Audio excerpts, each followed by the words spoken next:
Hello everybody, it is Elagatua, and I am back today with a replay that was too juicy to let it go ignored.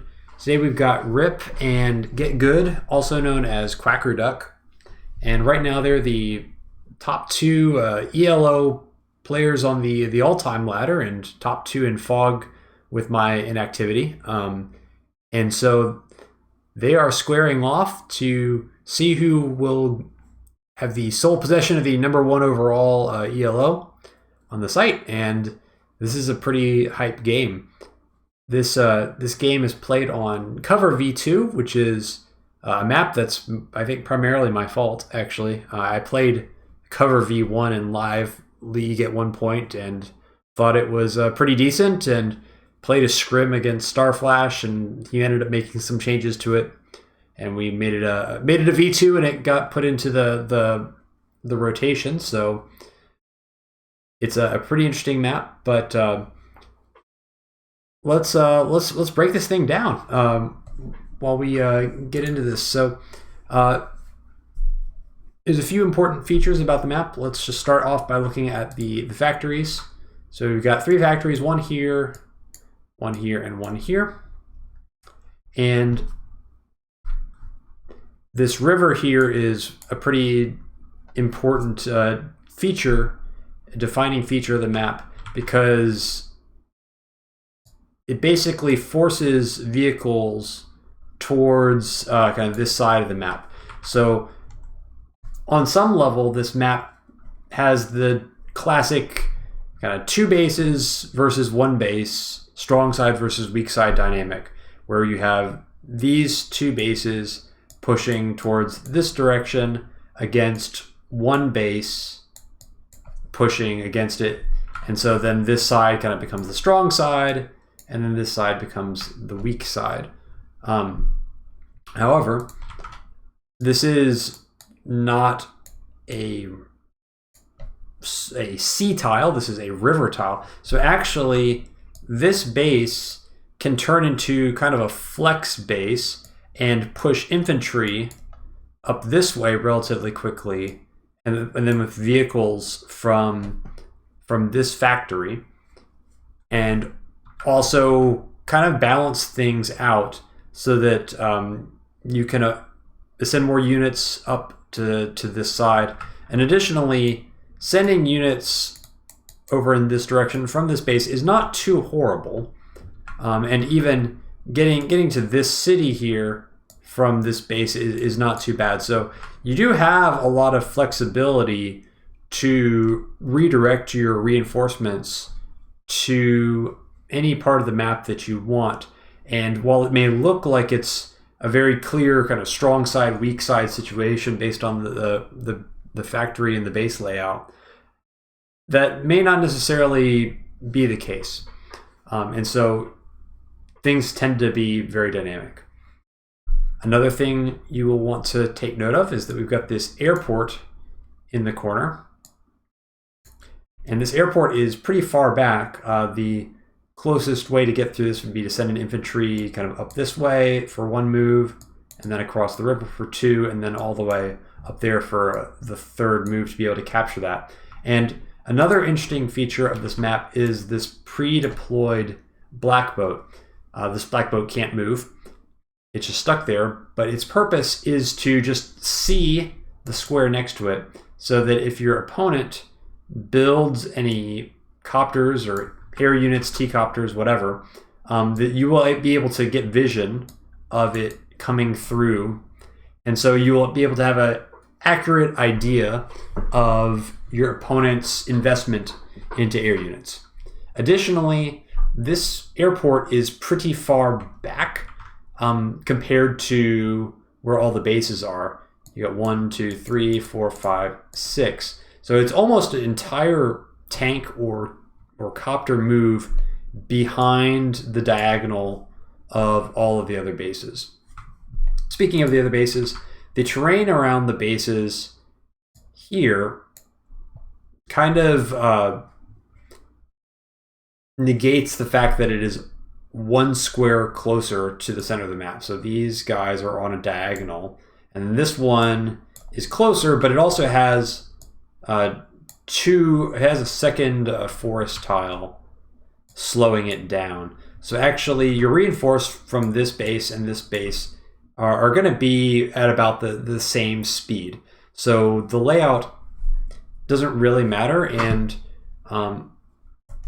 sometimes you might want these two bases to be producing vehicles, and maybe this base as an infantry base.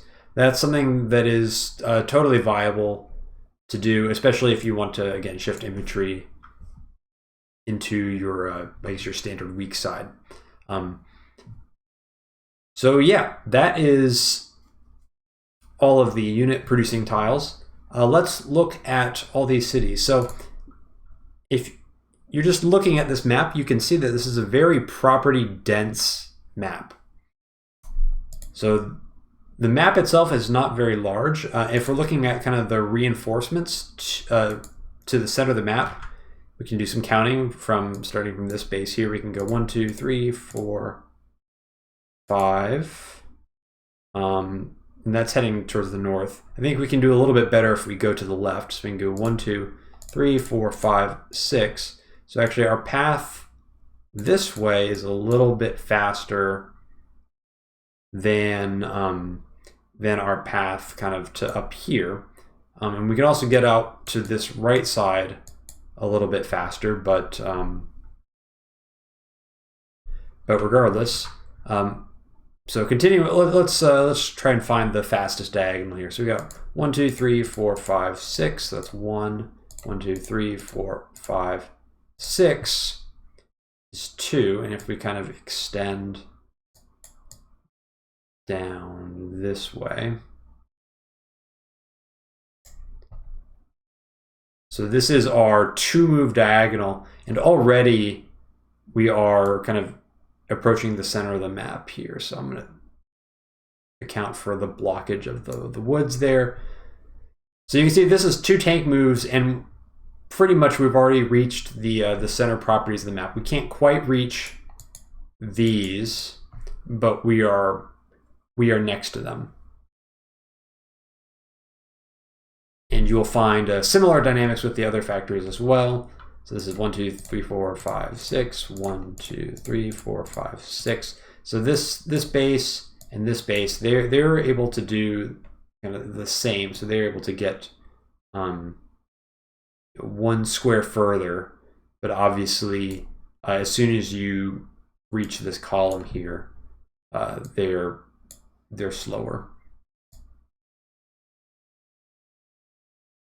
Okay, it's looking like that. So two tank moves will almost get you to the center of the map, and this is one of those maps with a very kind of tightly defined center area. So if we draw the accompanying line for the other player on the other side of the map, right? So this is for these two. So this is 2, right? This is 2. And then this little stretch here in the middle, this is 3 tank moves for both players.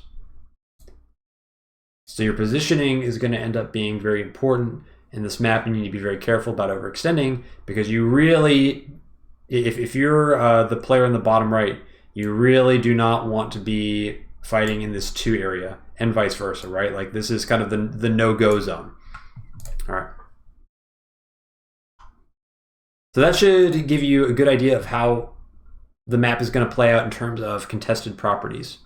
And this is another map with very contested comm towers, somewhat like quota, iota, or logarithmic, where the comm towers are at a very central location. But what makes this map different than those maps is that you don't have another comm tower that is safely within your territory to fall back upon. So you have 2 very contested comm towers here, and we just explained why they're so contested based on the tank moves away from both players.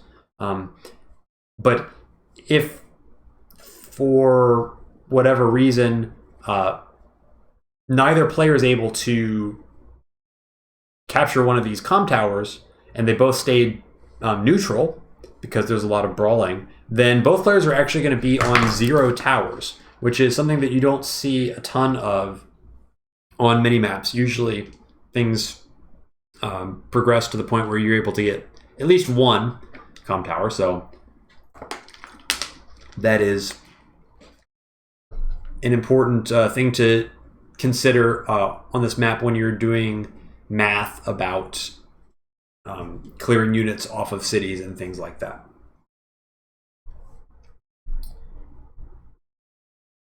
All right, so at this point, I would normally draw a line across the map to show where I think the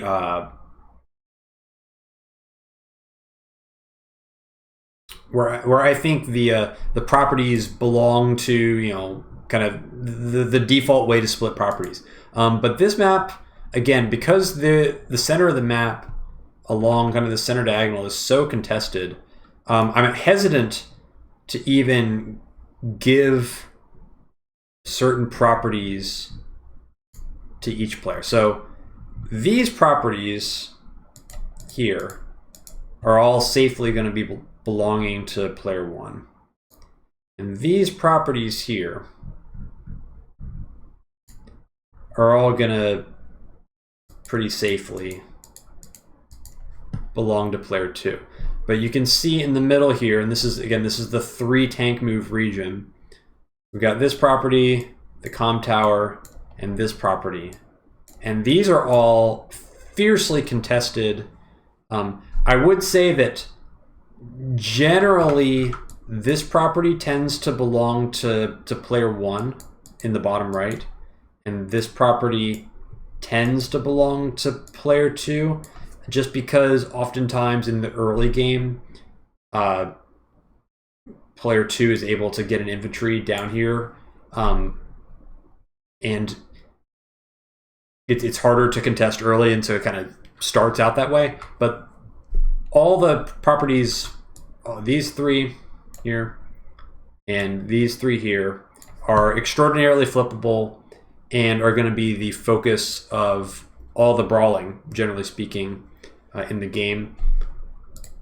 It is also possible that because these 2 properties here in the corner are so, they get kind of isolated, because these bases, especially this base, right, in order to get to here, you have to kind of go up and then around the mountain and then back down again. It is possible to see these properties here flip if one player can gain dominance in a corner.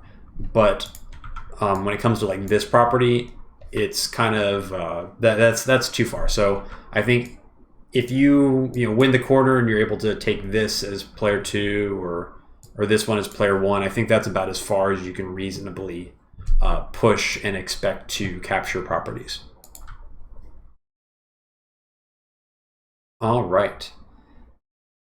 So I think final thoughts on just the map before we get into the actual replay.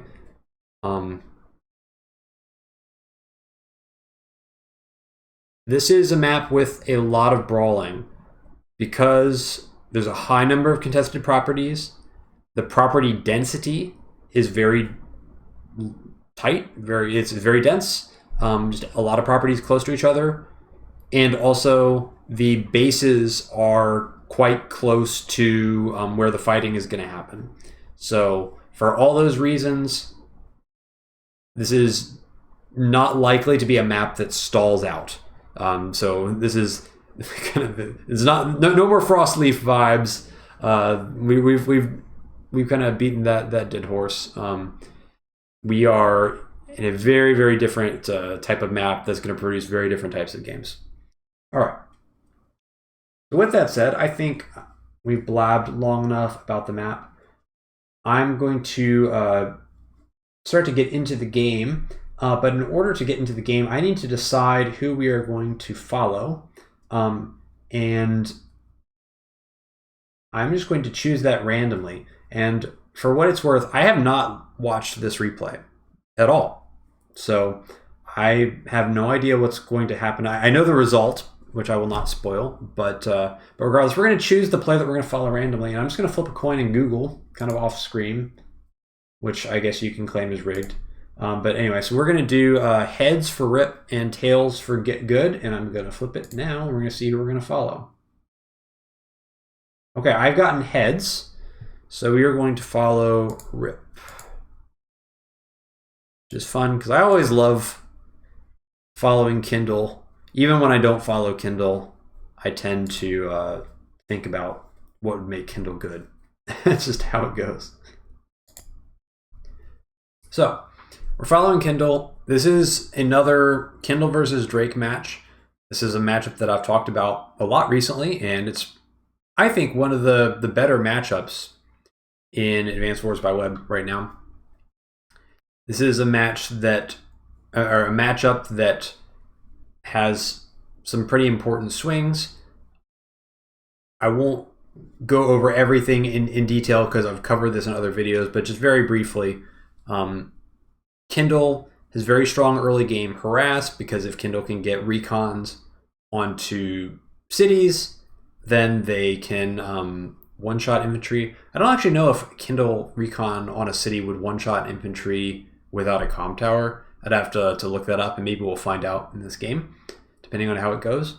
But regardless, Kindle's very good at kind of having parking units on cities. Ends up being very difficult to remove units on cities, especially tanks on cities in the early game. Kindle's going to want to do that. Even sometimes if you don't have vision, just parking a tank on a city is going to be enough to make a Drake player want to ignore it. And even more so in a game where nobody has comm towers, which we'll see how the comm towers shake out. It'll be interesting to see if they handshake to get one comm tower, or whether we play 0 comm towers for a long time. So Kindle's gonna have more harass potential definitely in the early game, and is going to want to establish some kind of income lead. It doesn't need to be huge, but it would be nice to have 1 or 2 2k income lead per turn at the end of the cap phase. And then Kindle's also going to end up with the first round of CO powers. And the idea is that Kindle needs to establish some kind of advantage with that first set of powers, because when Drake gets the superpower, that's Drake's power spike, and then Drake's going to basically have a counterattack once that global damage hits, and the game will kind of ping pong back and forth as both players build up their CO powers and have timings around their supers. Well, I mean, Kindle would normally have like a CO power, but there are enough properties in this map that Kindle's superpower is not something that you can necessarily discount, especially given the brawly nature of this map. If you can get like a full engagement as Kindle, where your whole army can kind of yeet into the other army with a superpower, then that could sometimes be even better than trying to get 2 CO powers off in a row. All right, so let's get into this thing. So we're going to zip through some of the capture phase.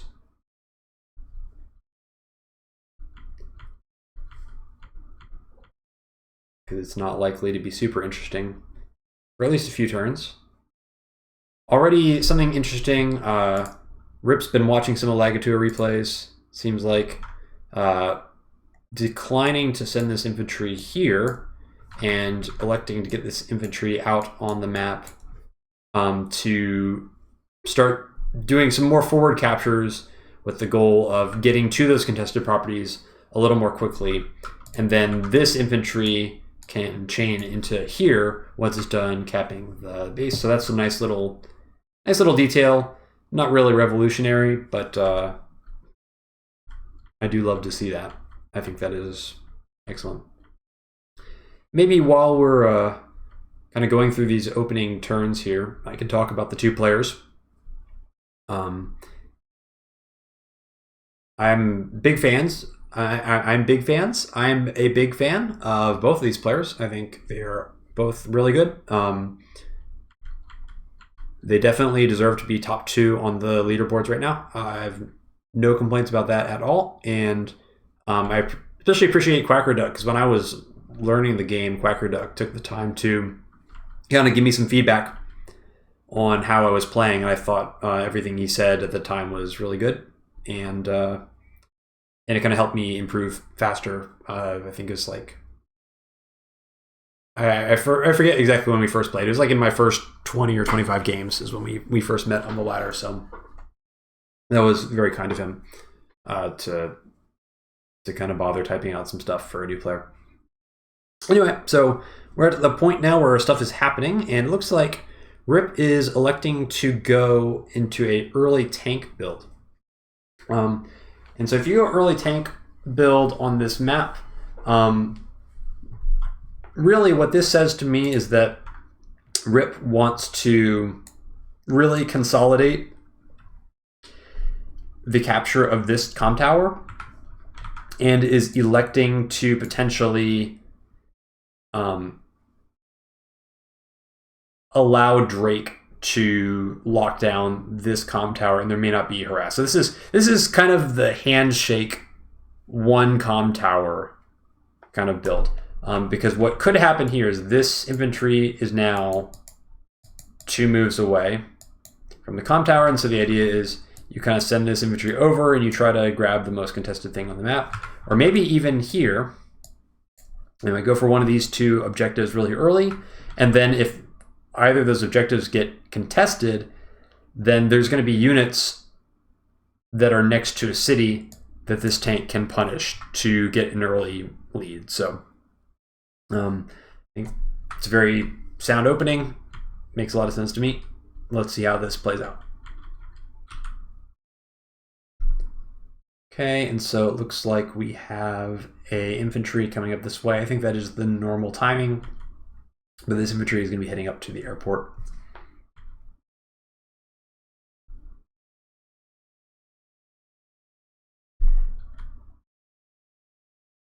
Yeah, so it seems like Rip and I are on the same page here.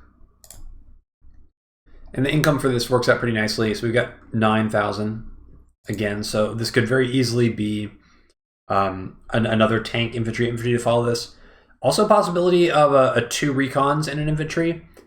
But I feel like it's a little bit late for that. And if you want to do the 2 recons, it would have been better to do it last turn and then the tank this turn. But let's see what Rip decides. Okay, so this is the double recon. So if GetGood does not go for this comm tower quickly, then Rip is going to have the ability to contest this. And given what we've seen here, so the 1 infantry can try to take one of these 2 spots pretty early, but you can't take both. So whichever one you don't take, this recon is going to be in position with these infantry to contest the other one. So I think there's merit to this as well. And obviously having vision early on a very brawly map makes a lot of sense, will help you make good decisions. So no problems with this opening so far.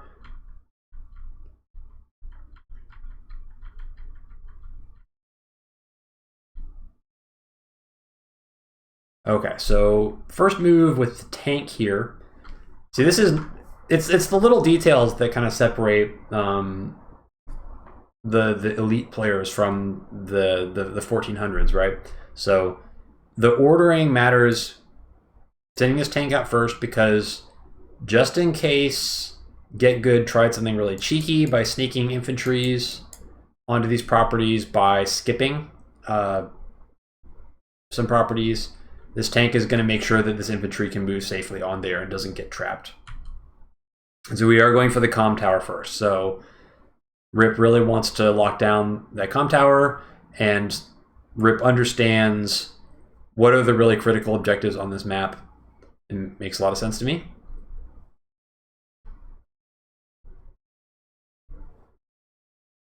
And then if any recon shows up here, then the tank can counterattack. Keep in mind that now I'm really buying the 2 recon follow-up now, because say for example, GetGood goes early recon on the weak side, and then is going to send like recon infantry here to deny this. One issue for Rip would then be Rip would not have any vision to counterattack the recon without moving the tank. So having the second recon is really nice, because the recon can come back in to spot for the tank, and the tank can end up on the comm tower to one-shot any potential harassing recons. So I am on board with everything I'm seeing so far. It is a little tricky though, because we've got this infantry here. And this infantry is like, what do you do with this infantry, right? Like, do you put them here to see both of these? Then, like, if there ends up being, you know, a mirror build from GetGood, if GetGood did the same thing that Rip did, then you're kind of putting this this infantry here out to die. And you can't really, I mean, you're not going to be able to contest any captures here, obviously, so... let's see what happens with that infantry. I'm very curious to see what he does. Okay, so yeah, so this is a more defensive position, right? I think Rip's idea here is we're handshaking this. So I'm gonna focus on getting this tower, and if you get this tower and you've mirrored my build, then that's fine.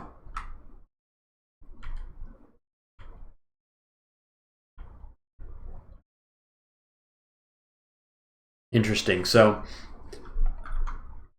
we got another tank coming. I think the idea here might be if GetGood does not go for this comm tower early,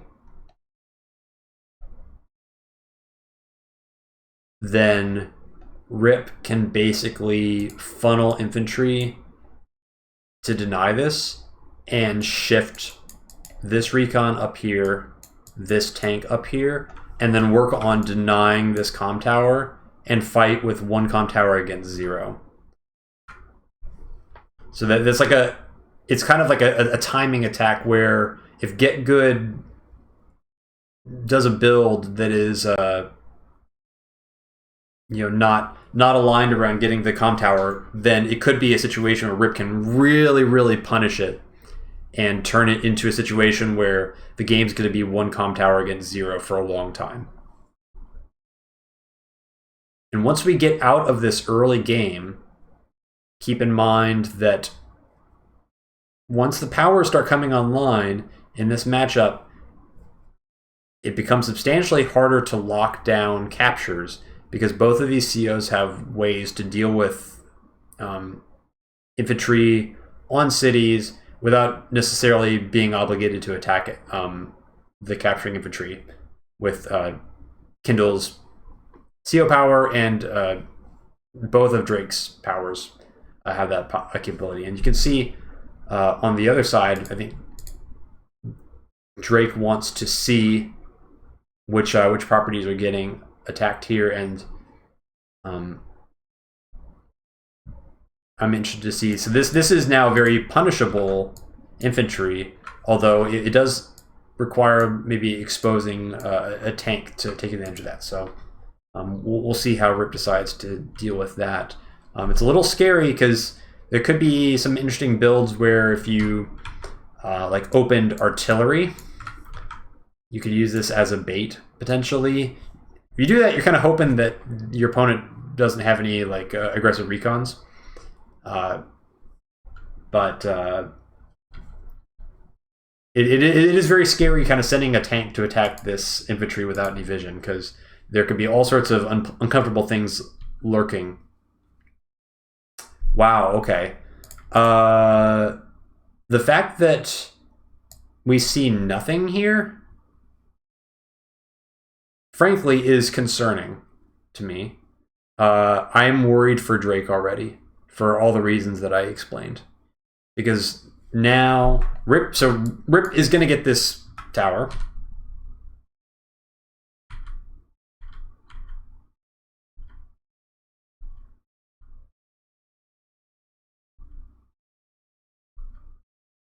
So this is already belonging to Rip, and now, I mean, I think that this capture is kind of ambitious.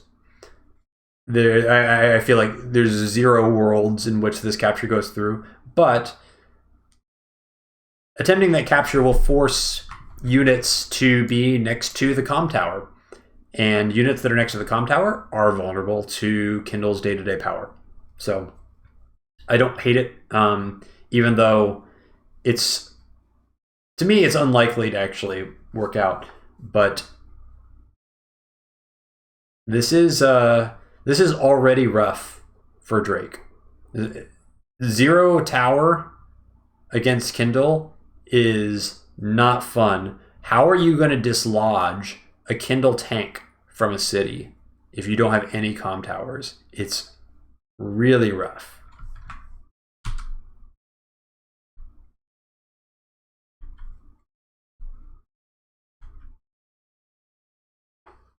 I wonder, so looking at our income now, I'm getting a little bit ahead of myself, but I wonder if this could be potentially a tank, artillery, infantry turn, and maybe we do the artillery down here and the tank up here to kind of try and consolidate this.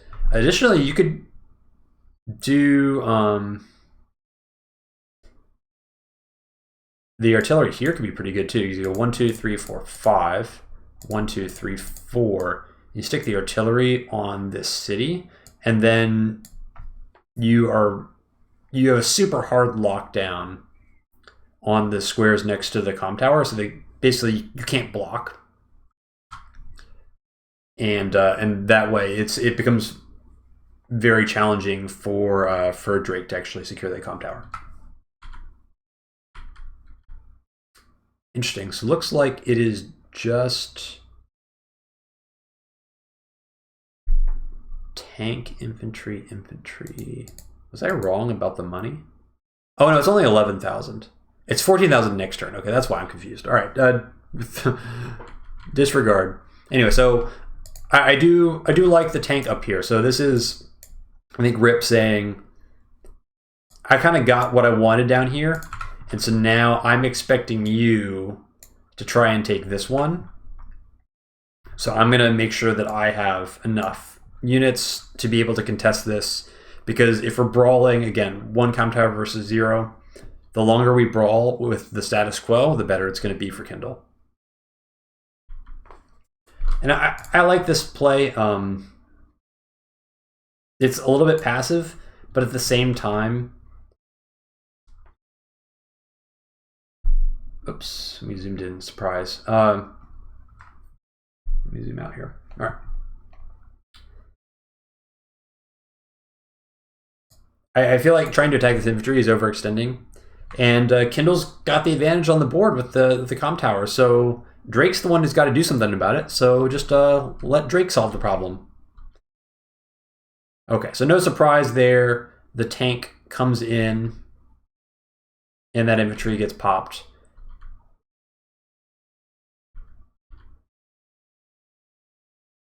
So oh, this is really good information. Okay, so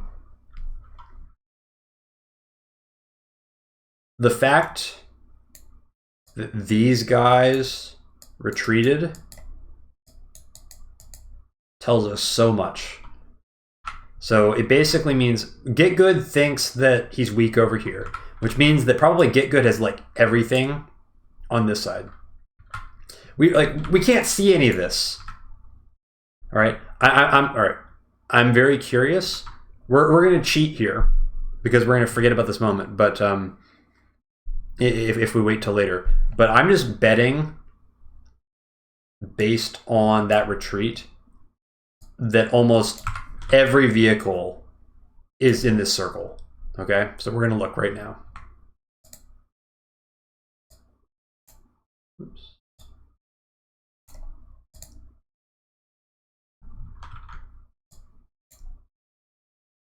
Yep. Okay.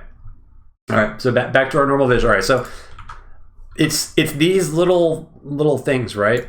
It's these little tells that can tell you so much without even seeing anything. And for what it's worth, I have not watched this replay before, so I'm making these reads just the same as Rip would in this situation. Okay.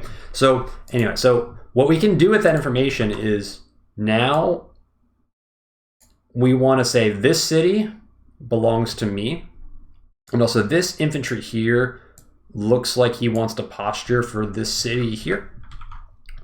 And so if that's the case, then we should probably be doing the same. And the best thing about it is we don't actually need to have stuff here necessarily to control this, because our opponent has already told us that they're not really interested in contesting the contestable properties on this side. So what we should do is we should probably send these guys kind of to here, and then we should consolidate right around here, and then we want to fight to a stalemate on all of these cities and then take these cities. We don't have to capture these. We just need to deny these. And if we send all of our stuff here, and everybody is sending all of their stuff here, that should stalemate out. If it stalemates out long enough, then our CO powers come online, and then we have CO powers to further help us stall the game. And the longer the game stalls, when we've got a comm tower and they don't, the better it's going to be for us. So, oh boy, we're on day 8, and I know how long this game is. So, hope you're comfortable. All right, super interesting game so far. I love it. Really cool. Okay, so I have erased my mind of all the information we got about what GetGood actually has from our little peek there. So now we're back at Rip's turn. I think the objective here is we want to delay the capture of this comm tower as long as we can while committing the absolute minimum. And unfortunately, like, we'd love to... So one thing we could do is we could come in with these two guys and clear this, and this infantry comes on top of the comm tower and smacks this infantry. And that's not horrible. The downside there is that there's a decent chance that we kind of lose our recon to the tank. And then the Drake tank sits on top of the comm tower. But honestly, if the Drake tank sits on top of the comm tower, that's another turn that Drake is not capturing the comm tower. So I wouldn't hate it. I wouldn't hate it. But let's see what Rip decides to do. So yes, I love this. So this is the greedy infantry movement to get both of these cities. So Rip is thinking the same thing that I'm thinking. If GetGood's gonna posture towards this corner, then I'm gonna take these. All these contested cities are gonna belong to me. Yep, and this is exactly right. I think that should have been maybe the other order, but actually no, hold on. No, this is really, see, again, little details. It's beautiful stuff by Rip. So Rip, I love it. So using the correct pathing to get to this city, gets vision of this, knows that this is now open and unoccupied, and so now we can send the recon in, and we see, well, we barely see anything, but barely seeing anything is as good as seeing everything, right? Because that basically means, like, okay, very likely to be a lot of stuff here, maybe some stuff here, but you know, we really good stuff. And also removing this recon as Drake is really obnoxious because this lab is a property and it Kindle gets day-to-day power on that property. So it's just really good stuff. And now that recon goes in, we see everything. Yep.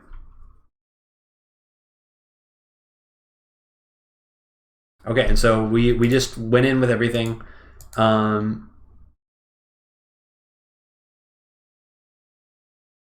Whoa. So this is kind of brutal. This is kind of brutal. I don't know if this artillery could have been positioned more more aggressively, but I feel like this is. I just don't know what turn this was made, but this feels. It feels like it needs to be accomplishing anything, because right now, this artillery is not accomplishing anything good, and furthermore, I talked about how if the recon goes in, we might be losing the recon, but actually, Drake has no way to clear this infantry off of this city without using this tank, because there's nothing that's going to one-shot the infantry. The recon can't do it. Infantry can't do it. So it's going to take two shots from both of these tiles, and one of those attacks is going to have to come from the tank. So it's possible that this recon may even survive. So this is brutal for Drake already. This game is going horribly in the opening phase. And if I'm Kindle, like I'm licking my lips thinking about all this juicy ELO that I'm going to get, because this is. I mean, Rip is doing everything perfectly. We are sharing the same brain cells on every single move. So, yep, we're going to get all this contested stuff in the bottom left. We're not going to commit anything in terms of vehicles to do it. We're going to stall the top right, and we're shifting all of our vehicles up here. And then we already took a favorable engagement because we exploited, in my opinion, some mismanagement of the opener. And cleaned out some infantry and made the counterattack really really difficult to put together. So let's see where this goes. And again, yeah, it's tank spammerino up here.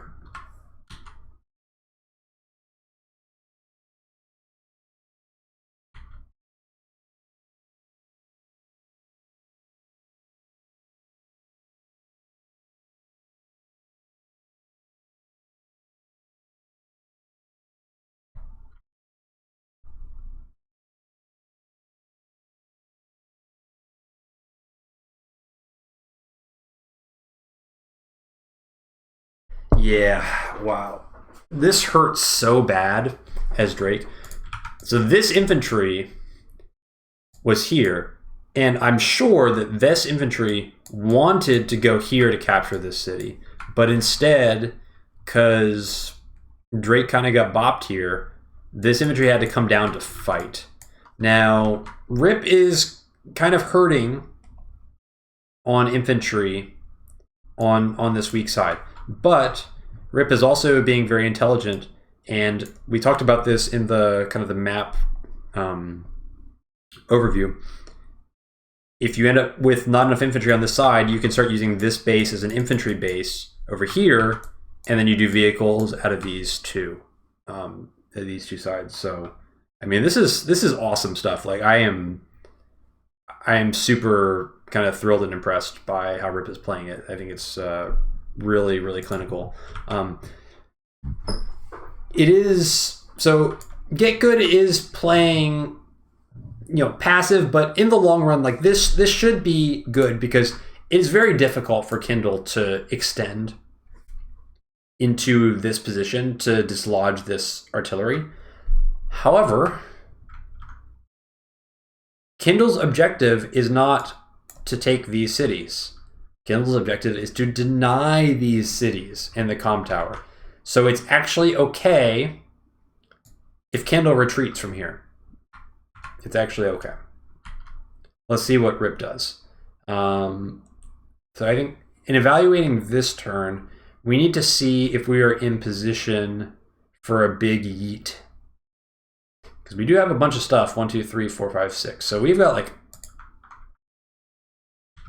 we can one shot this recon with a tank on the city here, and this tank could potentially get involved as well. Can it get involved? Like, it could only attack this recon. So I don't know. Do we have, I'm just thinking, like, do we have enough to bust into this artillery? It might be kind of an overextension if we try, but at the same time, like, I mean, surely we could. Do we want to?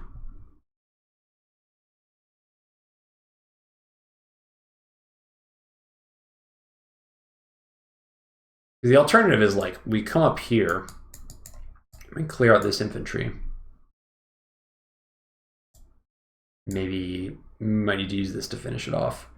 We kind of retreat this guy, and then we just kind of line everything up here. We dare get good to advance this artillery one more square to cover these, and then we go in next turn. It's kind of hard to evaluate a situation like this in a live commentary setting. So I'm very interested to see what Rip does. I kind of feel like I would be interested in the more conservative approach because the game is in a good situation already for me. So there's no need to like really go super hard and yeet in overextend.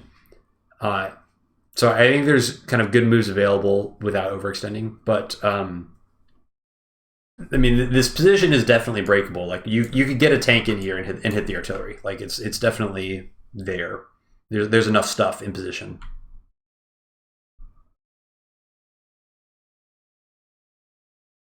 Ooh. Ew. Wait, what?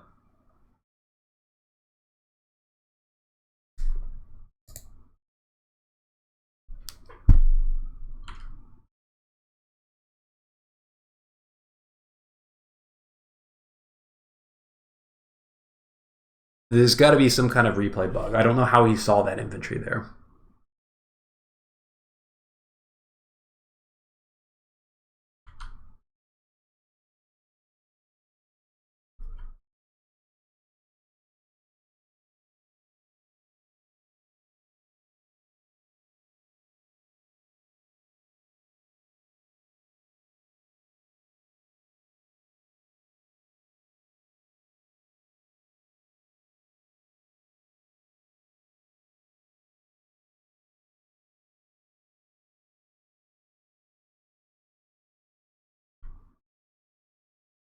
I don't understand. I don't understand how that happened.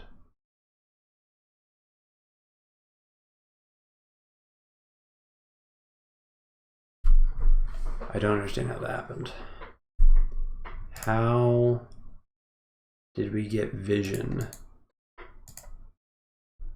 into this forest here to kill that infantry?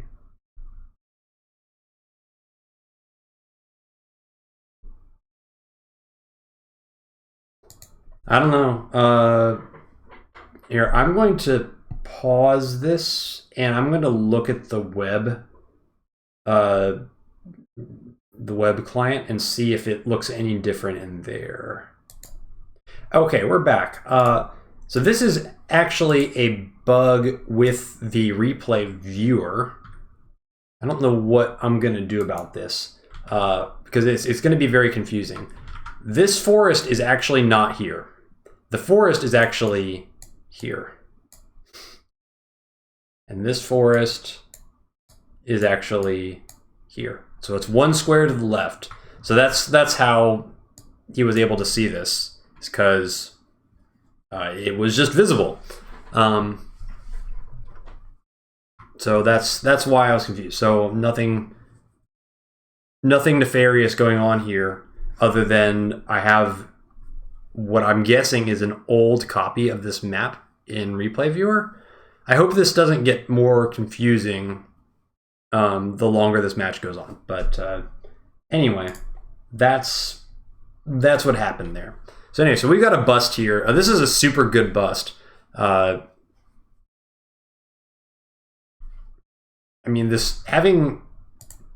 So again, this recon is not in a forest for what it's worth, but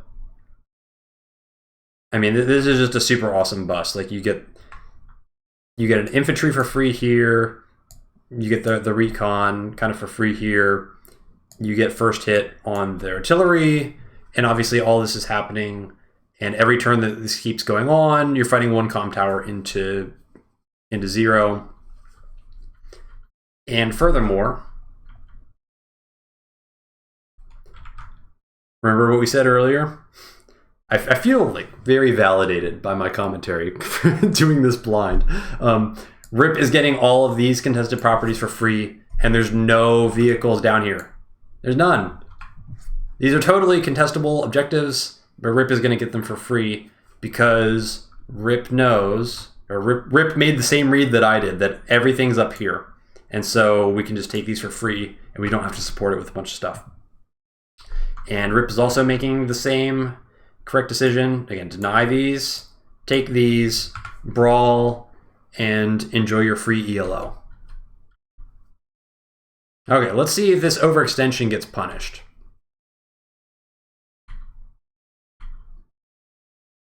Because we should be seeing everything that GetGood has now.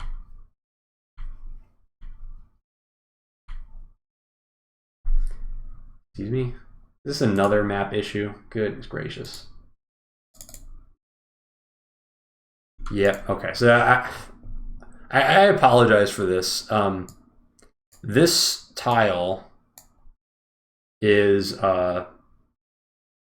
not actually water. That is a shoal. All right, here's what I'm going to do. So we're on the start of day 10. I'm going to pause this recording, and I'm going to see if I can fix this, because this is it's gonna bother me the longer this goes on. Okay, well, we're back. Unfortunately, I don't know if I'm going to be able to solve this, and I'm not going to spend any time lingering on it. I think those are the only discrepancies, but I will point any other ones out that I notice. But I'm hoping that is the end of the discrepancies. So hopefully this ends up not being too big of a deal. But yeah, just remember, so forest is here, not here, and this is a shoal, and this is a shoal.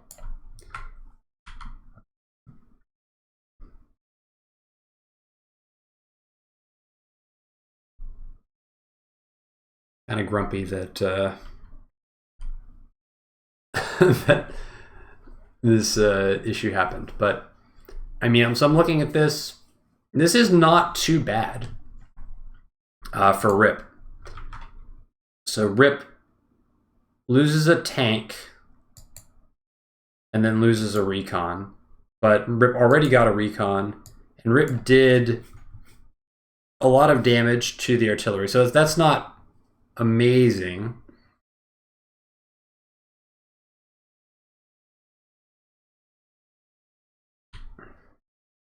This replay is really whack. Like, why? This city is, surely this is captured, right? Surely these are captured too. What is... Man...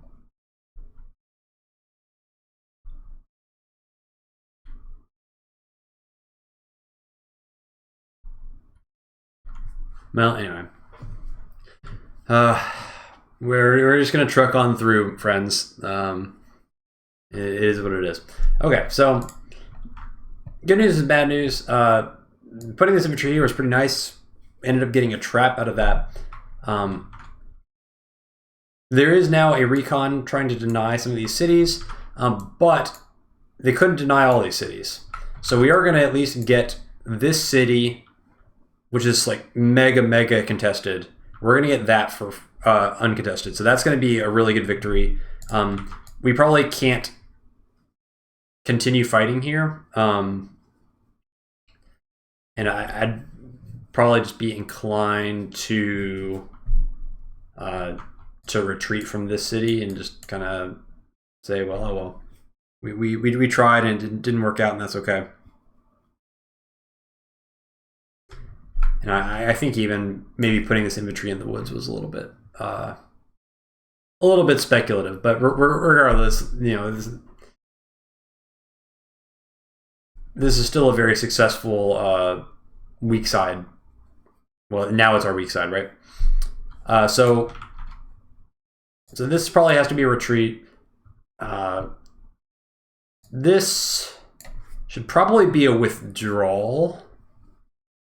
Although, for what it's worth, like, these guys can just kind of sit on these cities, and they're kind of untouchable. It might not be the worst idea.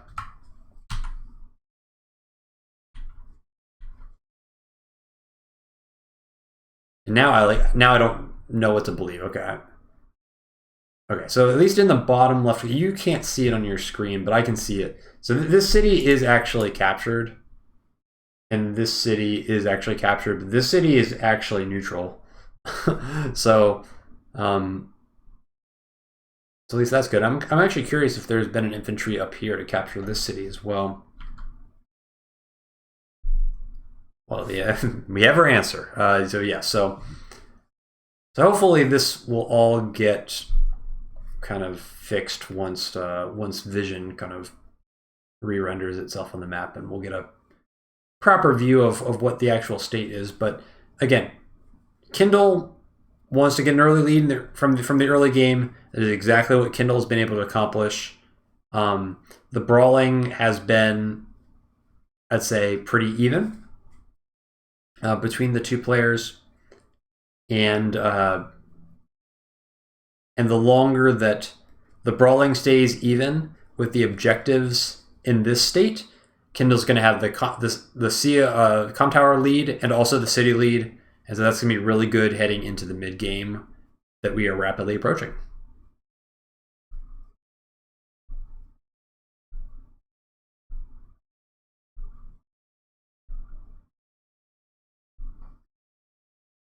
Okay, so we are going to get the full withdrawal here.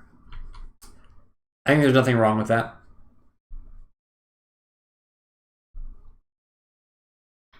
I do like this. This is just 1, 2, 3, 4, 5. Recon, please come and finish off this inventory. I'd be so helpless if you came down and finished off this inventory. You could even put the recon on the high defense tile. And then the artillery city smashes it. It's so good. Like, we just like stop a moment to appreciate how great this play is. Like, it's wonderful. It's wonderful. Enjoy this. So this is a really nice bait. And Kindle artillery on the city is going to one-shot anything that comes in range. Okay, so 1 HP infantry to reveal the recon. Wow, okay, he's going in. Oh, he's really going in. Okay.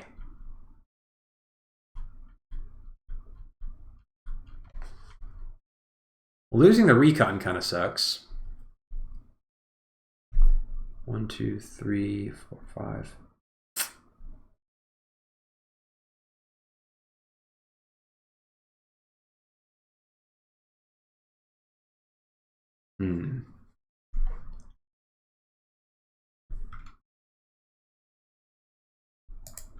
I feel like if this tank was in a better position, could have caused problems. But yeah, GetGood kind of, I mean, this is pretty aggressive by GetGood to just send everything in. But it's going to work out pretty well, because fighting like in this corner specifically really exposes the weak side here. Because really, in this corner, you're only fighting against the reinforcements from this base here. These bases, I mean, this base is trying to send in tanks. And so if the fight is here, it's okay for Kindle. The fight is here, not great for Kindle. Here is 2 bases against 1. Here is kind of even. So positioning-wise, I think we probably got a little bit too casual with our recon in that woods. But let's see where we're going here. I mean, we have to kill some tanks for sure, but it's always uncomfortable doing a tank fight without any vision to set us up. Whew. Whew. Whew. I mean, I guess he probably could have known that there was nothing there.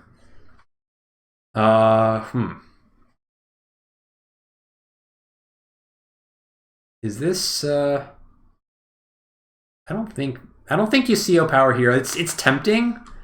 I think you have to give this up and just be like, okay, we're gonna take the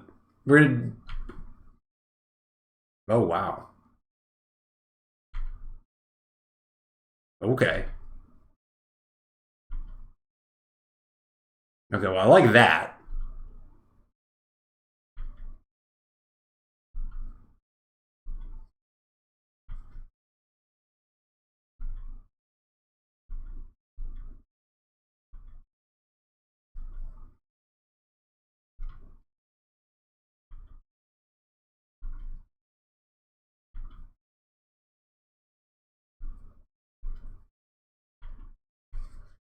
All right, this is a little bit scary.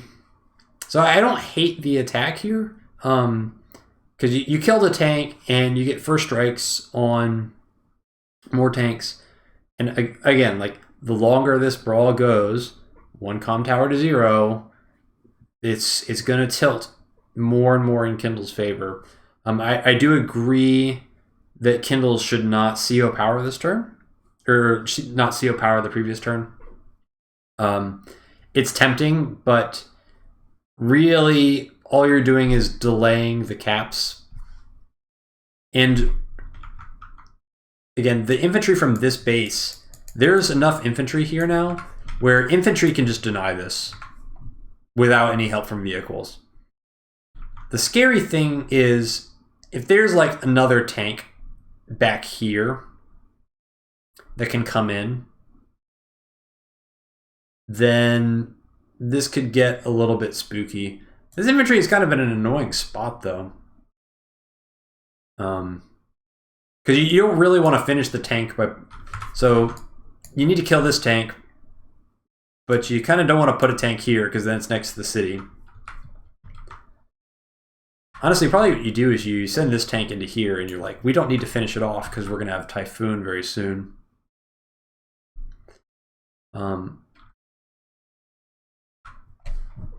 Well, let's see. Let's see what Drake's got here. Yeah.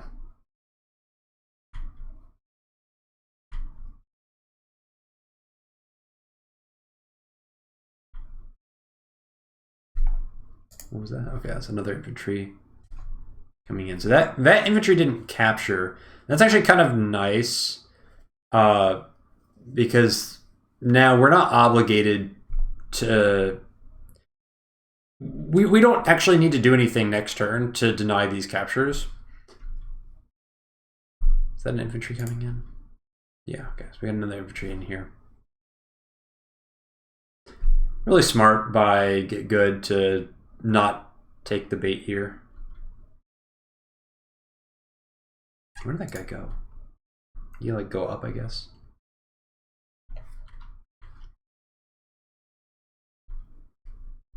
So again, Drake starting to get things done here.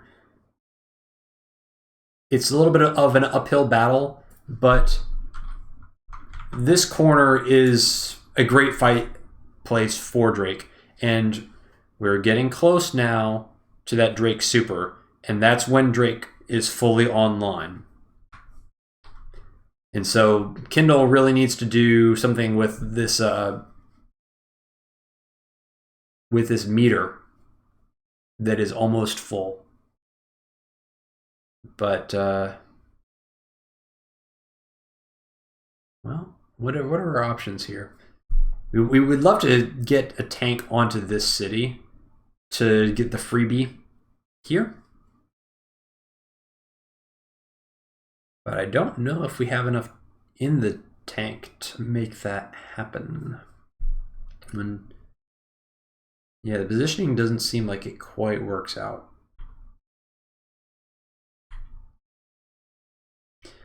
So I think it's okay.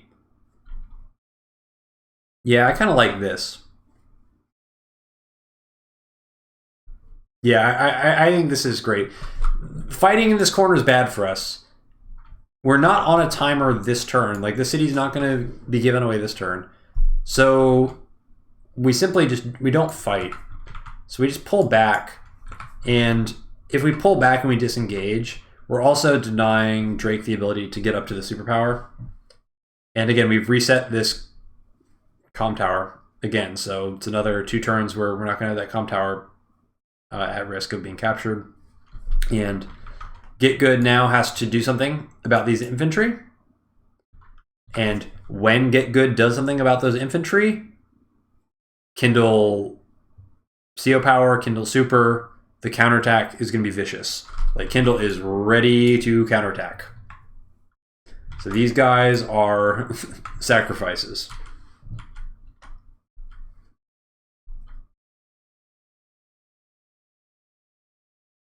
Okay.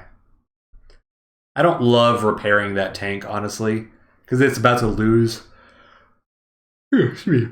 It's about to lose its HP that gets repaired.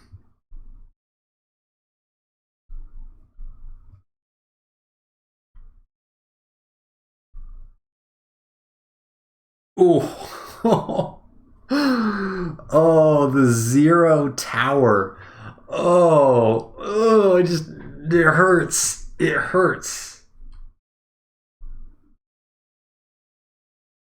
And yeah, so I mean, this infantry is not capturing the comm tower, so the timer resets again.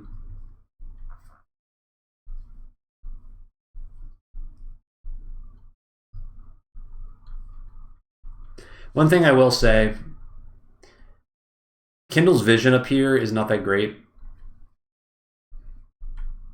Well, it doesn't take a lot of imagination to understand what's happening in this corner, because Drake needs to consolidate this city. But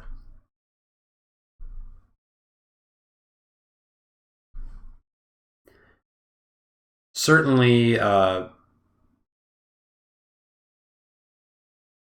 mean, it's kind of a game of chicken almost with the superpower.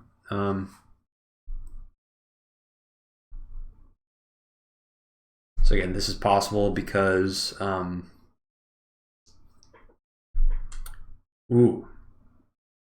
seeing this tank here might trigger a super.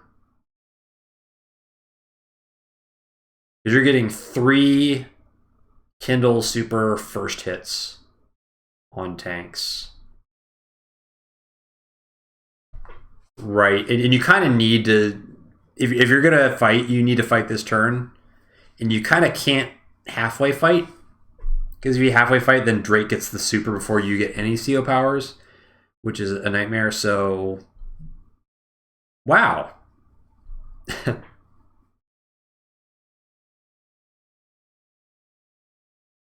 Oh boy.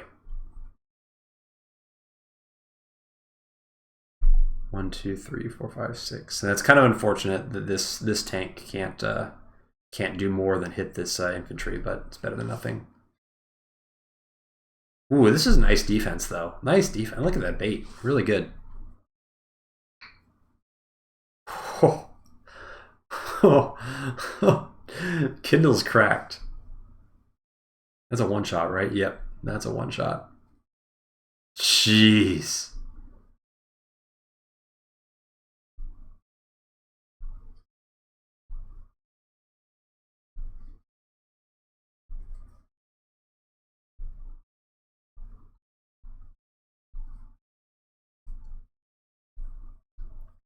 Okay, that was pretty good. It's not amazing. I got baited a little bit. I'm not sure I liked going into the 5 HP artillery over getting a hit on this tank. Let's see.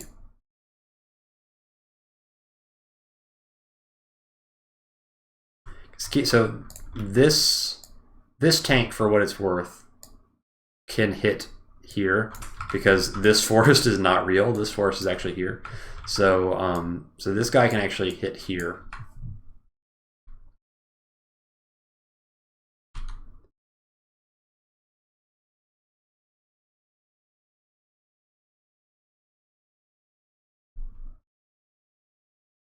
I guess he needed vision of this guy. Was there anything better that we could have done with this?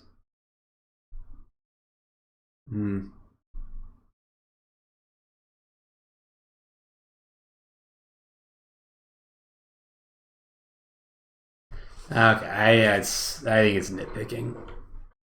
I think it's nitpicking. I'm not going to nitpick anymore. It's fine. All right. Wow, another. Whoa. T-copter. T-copter artillery. So we're saving up some funds here. Because we know we're going to get superpowered this turn. Interesting.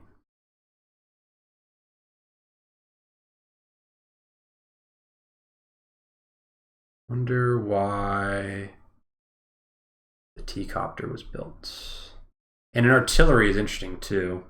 I don't mind the artillery because these squares are really good for artillery. And this square is good too. And Kindle artillery from the cities is pretty crazy too. But now, like, this could be a beating here, honestly. This could get a little bit ugly. Let's see how this goes. Dude. Having no towers is excruciating. Oh, wow. Surprised that that 1 HP tank didn't try to roll into this guy.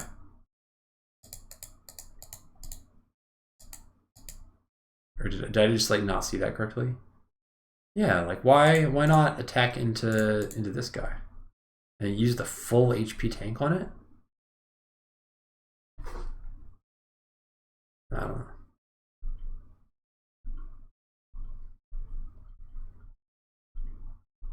I feel like that would have been a pretty good use of the 1 HP tank, but I don't know.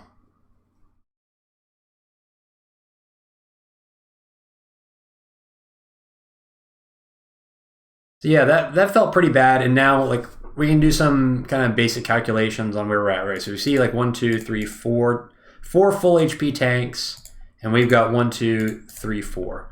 So this is looking okay for Drake, I think. Now we've got to kind of reevaluate our plan here as Kindle. The overall state of the board still looks fine. But the income lead that we were hoping to materialize didn't entirely materialize because Drake got this property. Drake might even have this property. I kind of wasn't really paying attention to this property, but that's conceivable that Drake could have that. And really our only advantage is the comm tower. So it's, all of a sudden I feel like, I don't love fighting in the corner there. I feel like that maybe wasn't the best. Okay, so this makes sense. We gotta deny this. Like, we can't let. Ooh, that stinks. I think Drake's gonna get this, and I don't think we can do anything about it.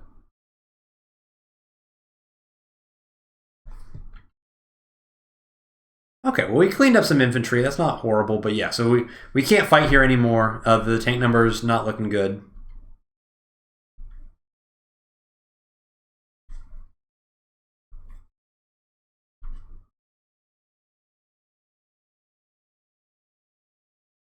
And then I think we just gotta slow push this side.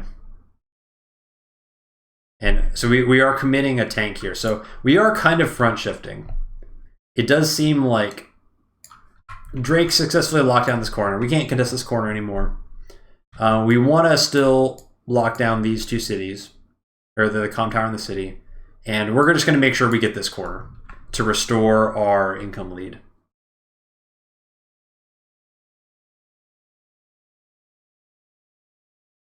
And I'm not super crazy about 1 HP tanks on cities against Drake, but it is now, the meters have reset, so it's not as bad. But we're repairing so many tanks this turn that it's going to kind of slow down our vehicle deploys this upcoming turn.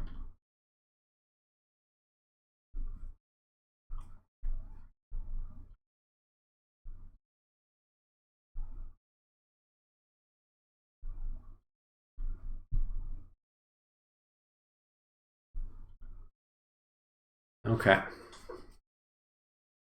This is a nice position for Drake. I like that, lining up in a line. Pretty nice, although this tank is going to be able to get a nice shot. I almost wonder if this infantry should sack into the recon. I wonder if that would guarantee a one-hit kill. Or not a one-hit kill, but a kill on the recon. Still no attempt to take this comm tower, though. And we certainly cannot allow that cap to go through. Okay. I'm assuming that there was some chip on that recon. So this is at least nice. Drake can't contest this corner anymore. So just like as Kindle, we didn't want to fight up here. Now Drake definitely can't fight down here anymore. But at the same time, I mean, there is like a decent amount of commitment here. And we need to lock down the city with like the minimum commitment possible.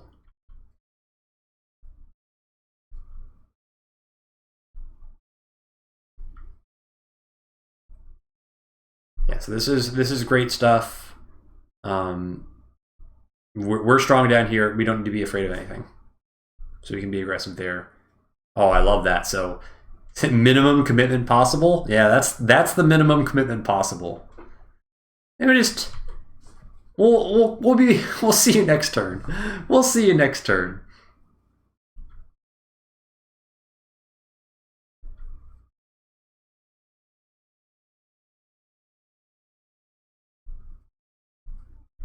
Ah, it's mech time. Okay. So Rip gonna be investing in some mechs. Now, GetGood should have an idea that this is coming because that black boat will have seen the T-copter move its way up here. And that is the logical thing to do with a T-copter, is to start introducing mechs.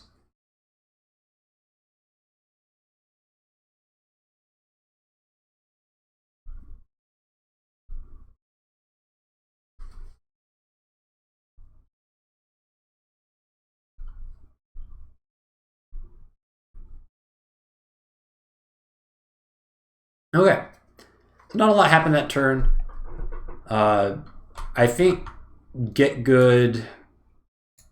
I see what the idea here. So GetGood's idea is I am going to weaken all of your infantry because I know that I can't defend this city.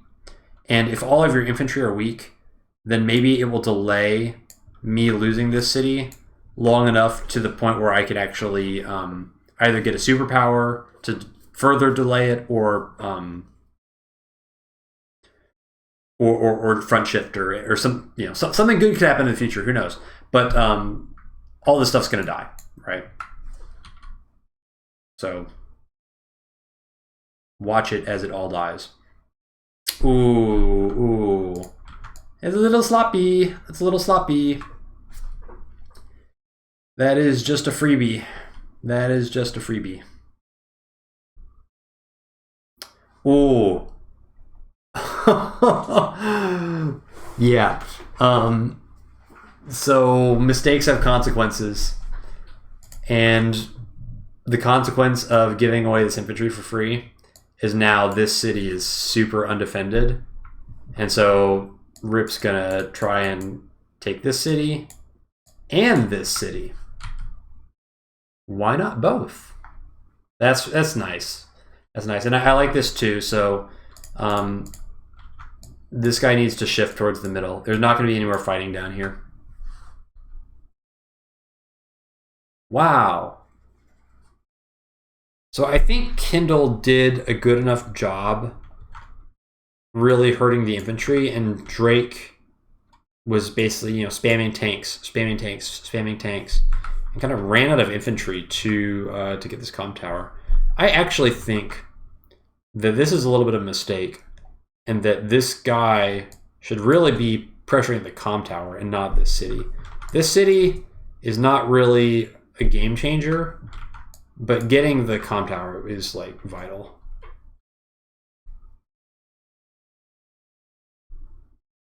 Now, obviously, I don't think Kindle's going to give up the city either, but yeah. Exactly. Oh, that's so nice. So now if anything comes on the city to deal with these infantry, the mech's there to counterattack. That's just, it's good stuff. It's good planning. And again, Kindle doesn't need to attack this, because as long as Kindle is denying these cities, it's fine. Status quo is acceptable.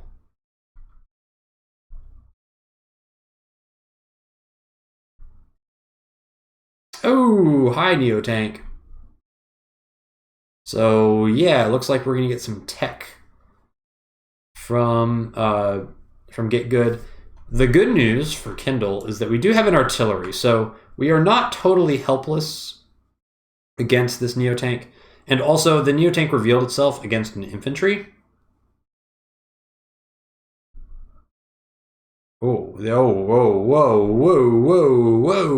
Okay, this is going in.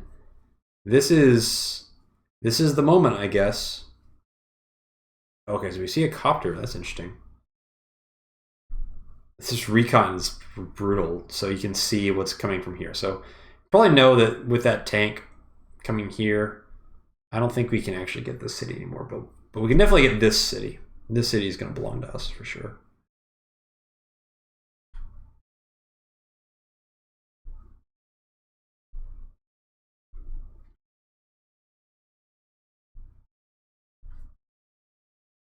I don't know, man. I was okay with this until this tank came in here. This, and this, I don't love the recon either. This is a little overextendy, in my opinion. I get that the Neotank reveal is like, oh, it's my big power spike, but I don't think that Drake is actually strong enough to hold these properties. And that's what happens in this matchup. Like, you don't get those cities early. The longer the game goes on, like, it's so difficult to actually, you know, get control over this area, because you have to control this area too to deny units from just like running into the infantry that are capping. So this is going to be a very brawly turn. That's a really nice artillery positioning. I bet Rip wishes that he had moved that recon first. What? Oh.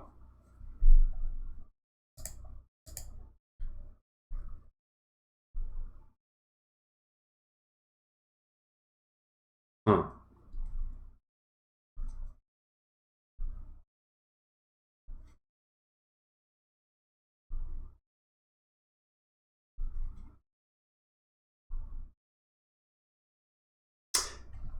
Oh. We don't see this artillery. This artillery is in the woods. In the woods that don't exist on this map. Oh, it's driving me crazy. It's driving me crazy. Okay.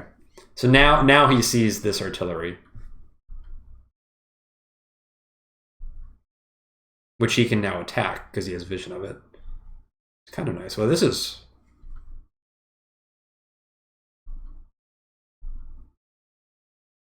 Oh, okay. Yeah, the plan makes sense. So everything is all about just getting enough charge to get a freebie on this tank. And now actually you can go for this city. Now you can go for the city. You block with the you can block with the recon. Yeah, it's like little this recon has been so clutch. So not only did this recon get a free pick off of an infantry, but then the recon scouted all this stuff, and then the recon drew a tank into range so that it could get one shot with the CO power. It's really good, man. It's really good play. It's really good play. And I mean, the Neo tank is fine, but the reality is this artillery counters the Neo tank.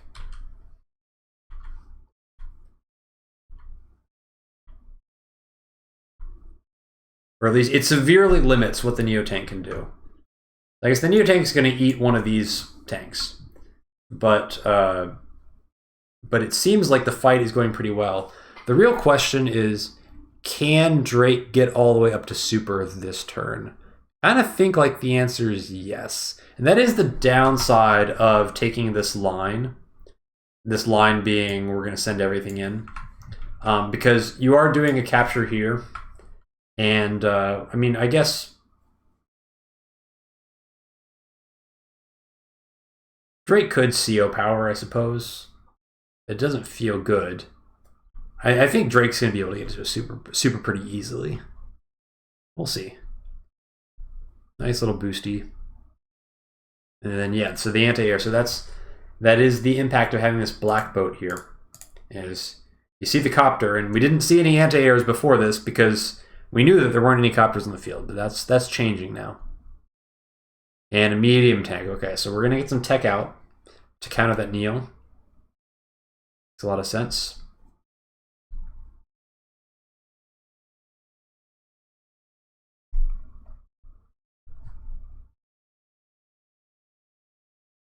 Honestly, I kind of would have liked the artillery here and the recon here. That's just me, though.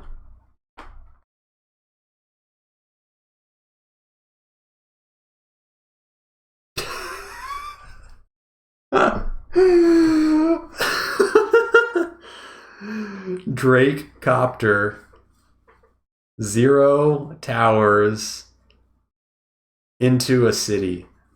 Boy, that's rough.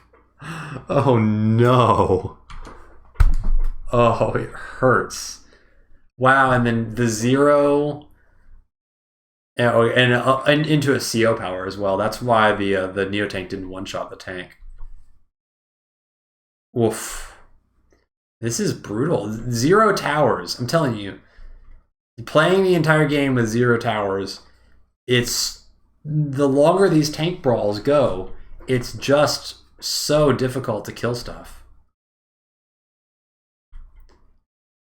For what it's worth, like, so there's going to be a super for sure. Yeah, so now this is the super. Yeah. So a lot of those weak units end up going from like 3 to 1, so that's not the worst.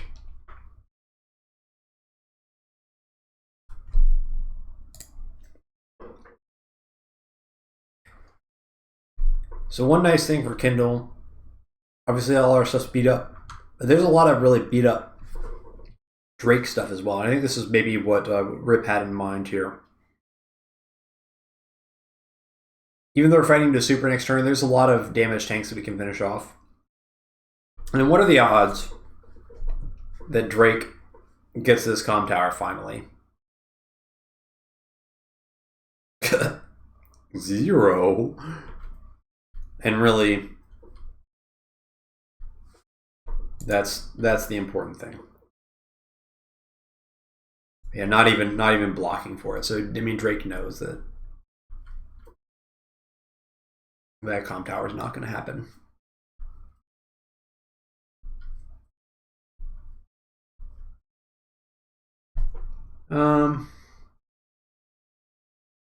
do kind of wish that that recon hadn't suicide. I do think that that is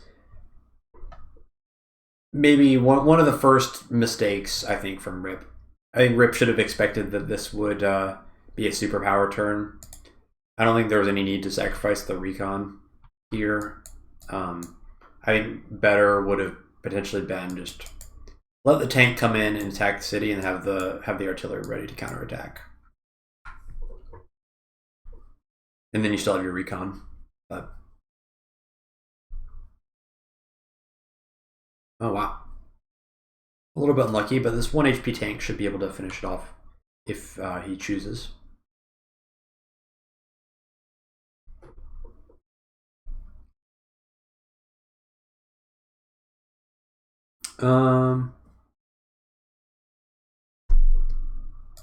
Maybe maybe he had to move it that way because of the rain.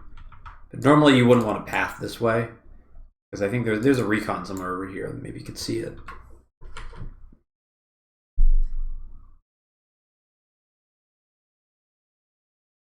To be honest, I wouldn't have hated a retreat here. I just don't think that's going to happen.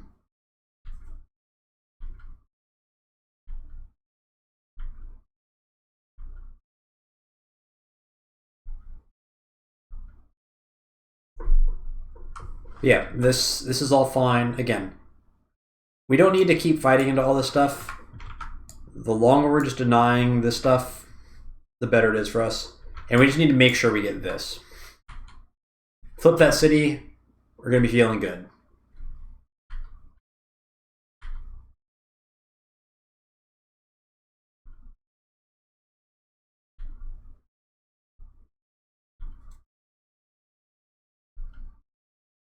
Neo tank continuing to eat tanks. Boy, that is a YOLO copter. Sure hope there's no anti-air down there.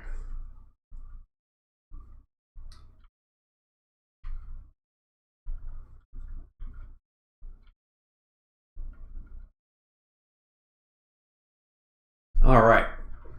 Well, this has turned into a kind of a slobber knocker, but again, the Neo tank being here, I think that's where it ended up there, right? I have the memory of yes.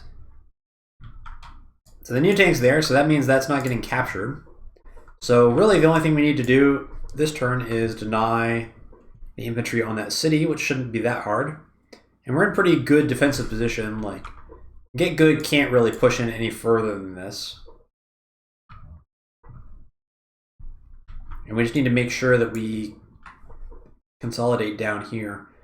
I'm not sure we can hold this. This is, again, this is why I kind of wish this was a retreat, because we can't actually fight down here. And I don't think kind of posturing on the city actually accomplished anything. Wait, is that 2 HP? Oh, we're going to get this city. Just kidding, I'm totally wrong.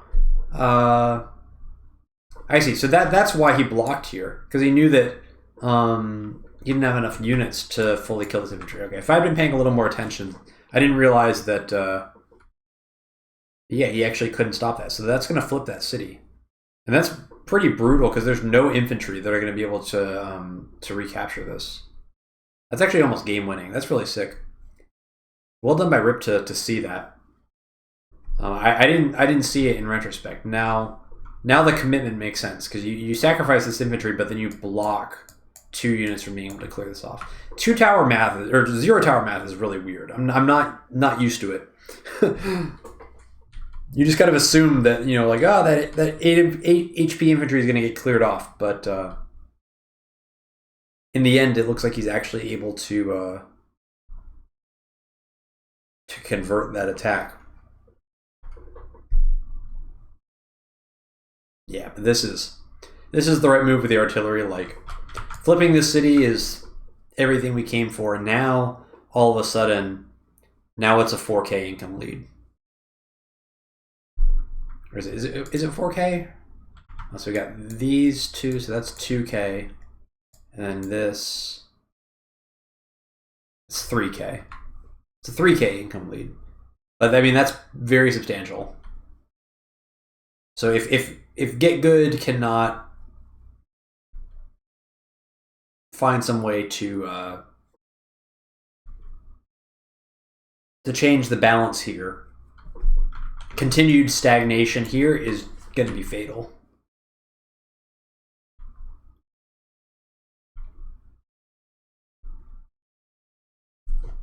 And the medium tank is now on the field, so there's no bust. Like, this is not really a counterattackable position. You have to break all the way to the city, and even if you break all the way to the city, then the medium tank is there to counterattack. So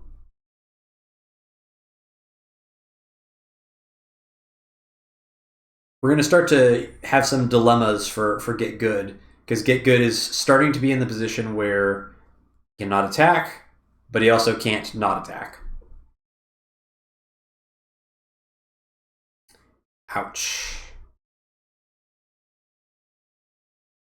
So lack of vision. And now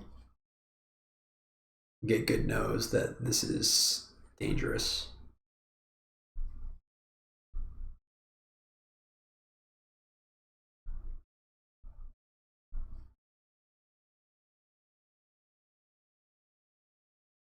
Another copter.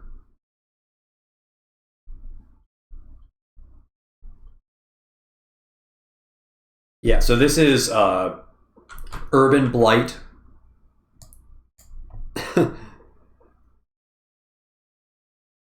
Urban blight artillery on a city attacking a neotank. Yikes. I don't actually know if you necessarily need to urban blight though. GetGood is positioned around the urban blight really well. I think you don't. I don't even think you need to. Just the day-to-day bonus is going to be insane. And now, like, nothing can touch this neotank. Or this medium tank now.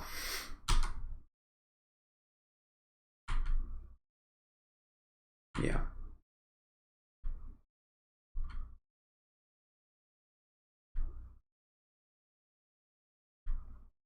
Yeah.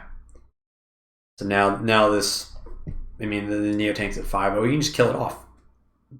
Almost kill it off. And saving the CO power is really good, because every turn you save that CO power, that's a free deny of any contested properties.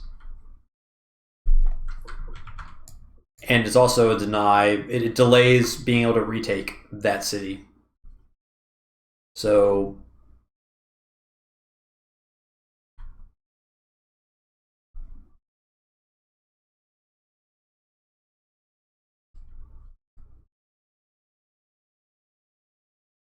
yeah, it's looking really bad for Drake. Looking really bad for Drake.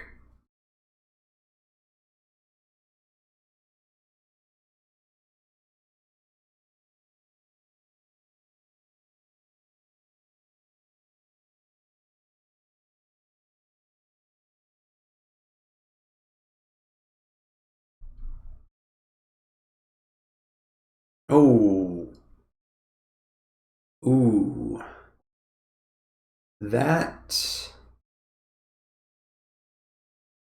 I don't know if that was an error or if that was just to get vision.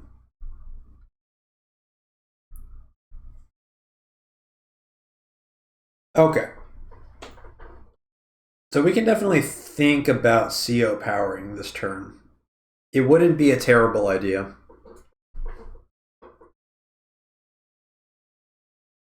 To delay this even further.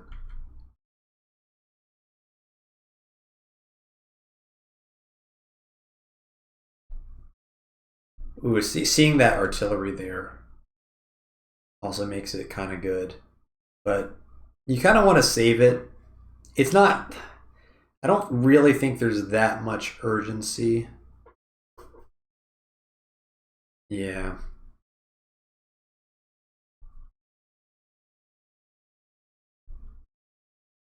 This is one of those situations where the threat of the CO power... Oh. Look at this medium tank. You can attack it from the city. It's so vulnerable. I'm so vulnerable. If only there was a Neo tank to attack my medium tank from the city. Oh, it would be so bad for me if that happened. That's bait. That's bait.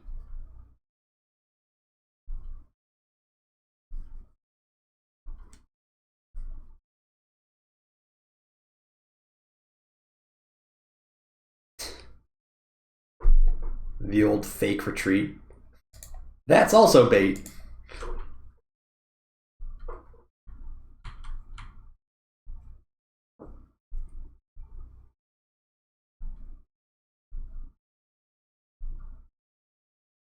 I do like the decision not to CO power here. Realistically, all the CO power is doing is delaying this cap 1 turn. But realistically, like we can't actually contest it. So there's no need to burn our CO power just to delay that 1 turn. The CO power is so valuable. Just by having it, Drake has to play around the city positioning every turn until we use it.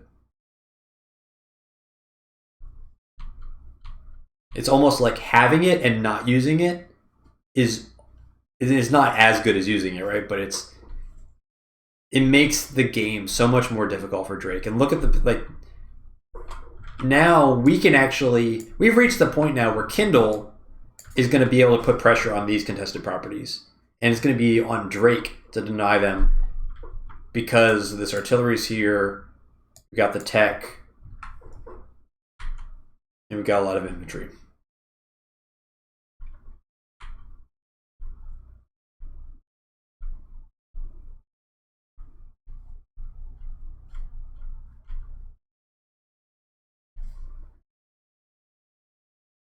Again, Kindle, this tile is just it's an incredible place for recons as Kindle. It's so obnoxious to deal with. You see so much of the map, and yet clearing it off is so painful because you have to leave 2 tanks next to a city or next to an urban tile. You know, we're getting some boosties value out of this T-copter, kind of slowly but surely becoming valuable. Interesting.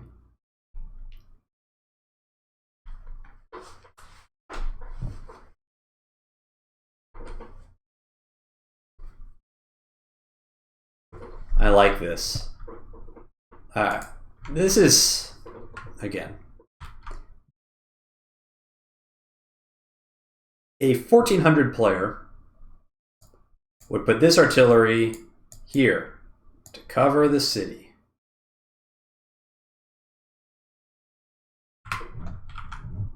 But Rip knows if this infantry is going to get attacked, so first of all, this forest is not real, this forest is here. It's going to get attacked from 2 tiles, here and here. So we don't need to cover both of them. We just cover this one, and then this gets the city bonus. And also we know that GetGood has no vision, because we see everything. We know there's no recons. So we just set up to punish whatever comes here. And if something only attacks from here, then that's fine. We just take our free unit and we continue on. But this is not a realistic attempt to take the city. This is purely to pressure Drake into attacking into Kindle. Kindle wants to be attacked because right now the counterattack threat is really strong.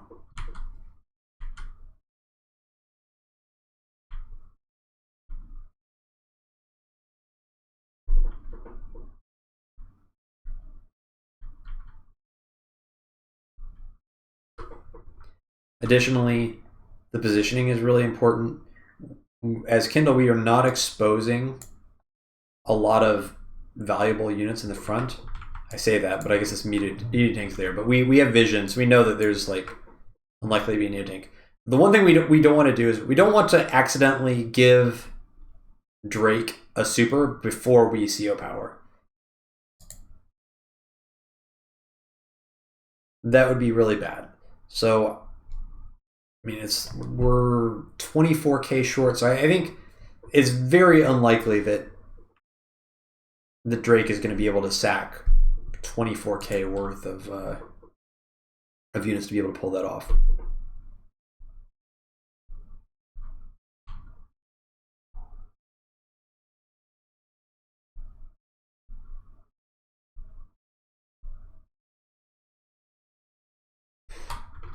This recon!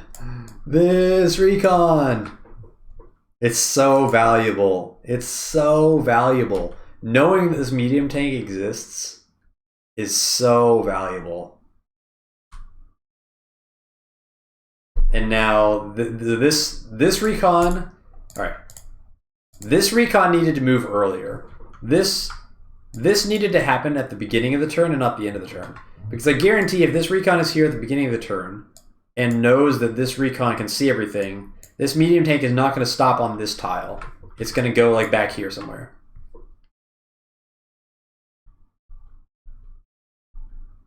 It's like a small mistake from Drake. I guess I missed this T-copter getting made earlier. We would have seen that with our vision. I just probably wasn't paying close enough attention to the replay. I thought it was a copter, but it was actually a T-copter. So forgive that. That's something if I was playing the game I would have noticed, but we're a little bit more sloppy. All right. Well, let's back up a second here. So, what is the situation here? So we're kind of, excuse me, playing ping pong with this city. Drake trying to commit the minimum. And we're trying to bait a fight. And really we're playing CO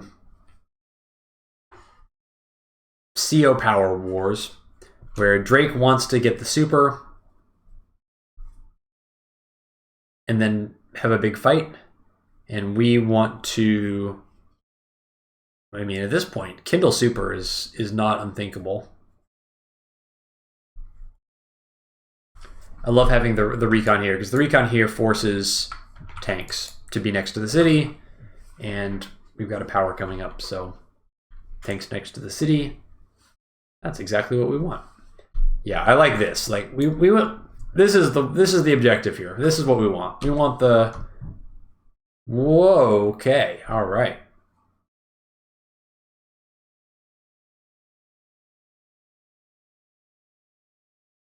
This is interesting. I mean, I don't mind it. Like, the artillery's here, but artillery can't shoot T-copters.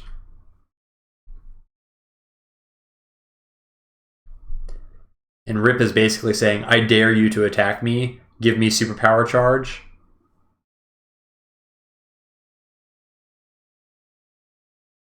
It's so good. This play is so good.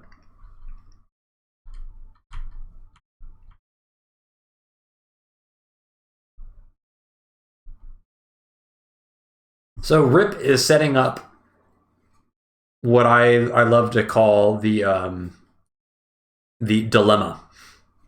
Right? This is one of my favorite things to do. So the dilemma is GetGood must attack. Because if GetGood gives up this comm tower, it's really, really bad. Right? Not having either comm towers against 2 is horrifying. For your brawling ability. So GetGood needs to do something about this.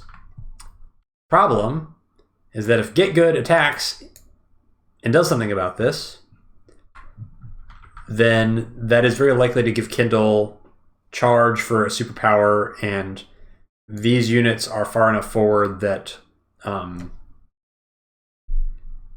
any sort of counterattack that starts with the Kindle super is going to be very, very, very painful. So Drake does have the option to delay this a little bit, But the longer this goes on, Drake's going to bleed out infantry, delaying this these captures of these contested properties.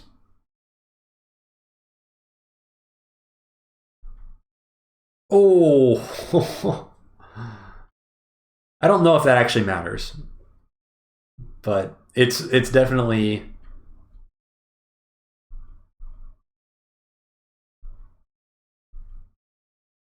It's definitely psychic damage.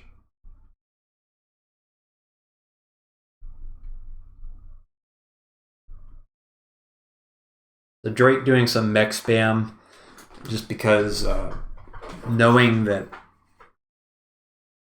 raw numbers are really important. But yeah, Kindle very, very close to that super. And Drake has to be so far back. Like, all the stuff is so far back because the threat of a Kindle super just totally cleaning everything out here is so scary that all of the kind of the power units have to stay back for GetGood. This is kind of nice though, because GetGood is basically saying, please kill my copter and give me a superpower. So Kindle is kind of on a timer here. Yeah, really nice recon. So sees everything, and now we need to evaluate, is there anything we can do here?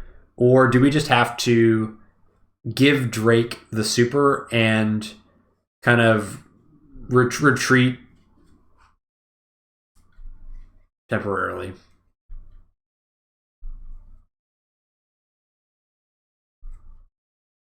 It looks like we're going to pressure the corner.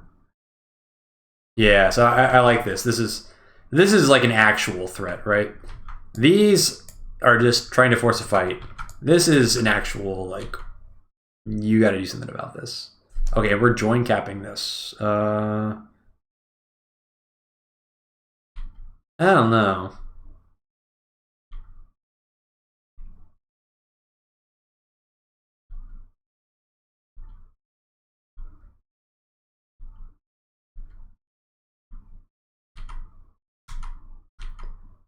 You give me super. No, you give me super. No, you give me super.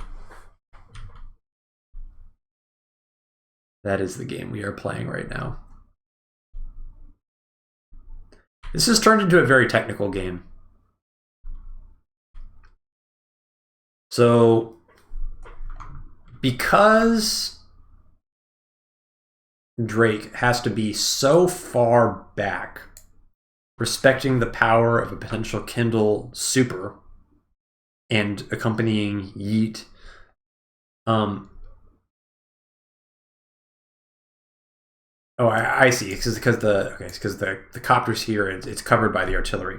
Sorry, I'm recording this late at night and I'm 2 hours into this commentary, so some brain cells are not firing at 100% right now. So if I miss some details, I apologize.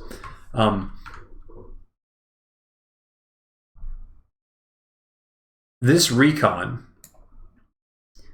is giving such good information about the positioning of this army that Kindle can basically set up, like, you see how everything is set up here to basically be just out of range of Drake. And it's not that Kindle fears Drake attacking into this army. It's that Kindle doesn't want to give Drake enough power to be able to get the super off. And we're at 13K, so it's like a very delicate balance. Let's see, is this 1, 2, 3, 4, 5, 6? So there is some danger, like with, you know, these 3 units dying. I don't have the brain power to do the calculations, but it seems like 1, 2, 3, 4, 5, 6. Yeah, so like you can see that all the tanks are kind of along this, and so these guys are all positioned to be just out of reach of that.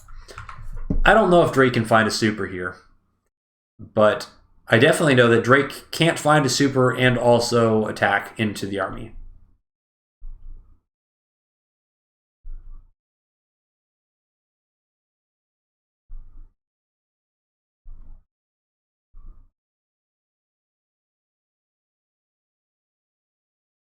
But Drake's going for it. Yeah. So Drake sacked everything to get the super. And I think Rip was okay with that because GetGood had to sacrifice a lot to make that happen. And now the counterattack is just going to be pretty good. So this is the all-in, right? This is the all-in. So now Rip has to punish this really, really intensely. Because now this is kind of like, if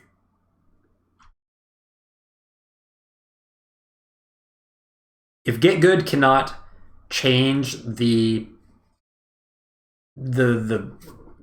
trajectory of the game by taking either some of these contested properties, then it's just going to continue to spiral out of control. So this is kind of it's a desperation last stand. And it's a pretty good one, right? I mean, like getting the super off is pretty, it's what you hope for. But at the same time, Rip's preparation was really good. None of the tanks got hit by other tanks. There's tanks in artillery range. There's infantry in artillery range. And there's infantry and recons in position to deny the caps. And if should all that fail, we've got the CO power. They can delay things a turn. But I'm guessing this is another super. Yup. So goodbye to that infantry. That was the fastest deletion in history. That infantry is going to die as well. And here we go. Whew, man. So yeah, so that's all the caps denied. So that's not the worst.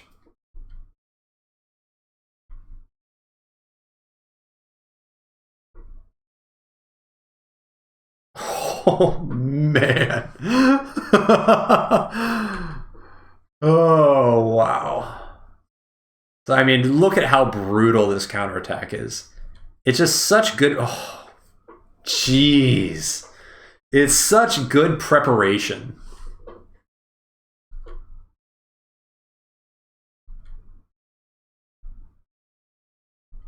Yeah, there's no need to overextend.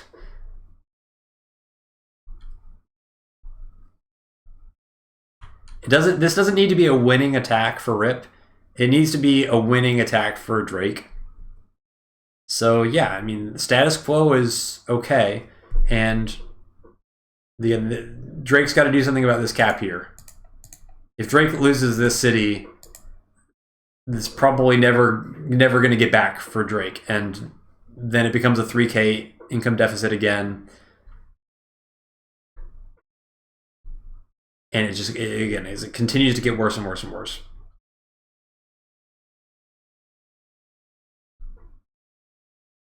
Looks like that Neo tank has been repaired up a decent amount. But there's more medium tanks. Again, like, I feel like that's a little bit sloppy, just kind of forgetting where the artillery was.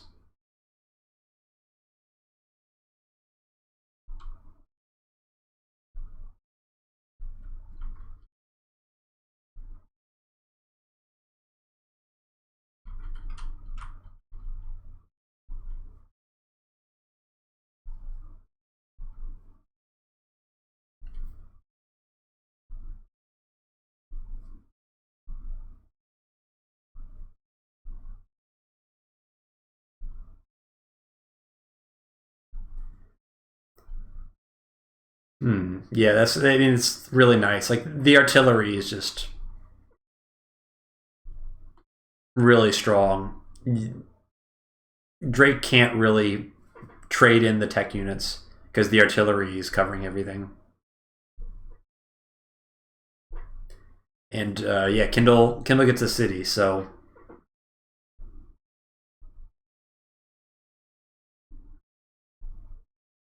now it's even worse for Drake. Because Drake's going to be a 3K income deficit forever. Another T-copter, kind of interesting.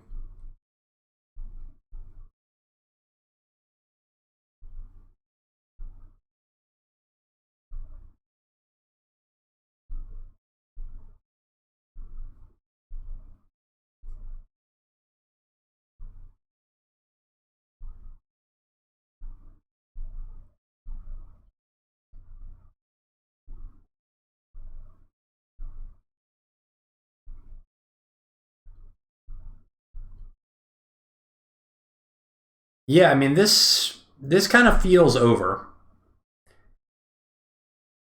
I don't know what Drake can do at this point to exert any pressure on any of the contested properties. I think Drake's hope is that like he can do another attack here, but Rip's got the recon on the center, so there's no way that this is going to catch Rip off guard. Yeah. Yep. And that is the nice thing about Kindle. Like you stick your tank on a city, and that's what it is. What is Zero Tower Drake going to do against that tank on a city? It's just brutal.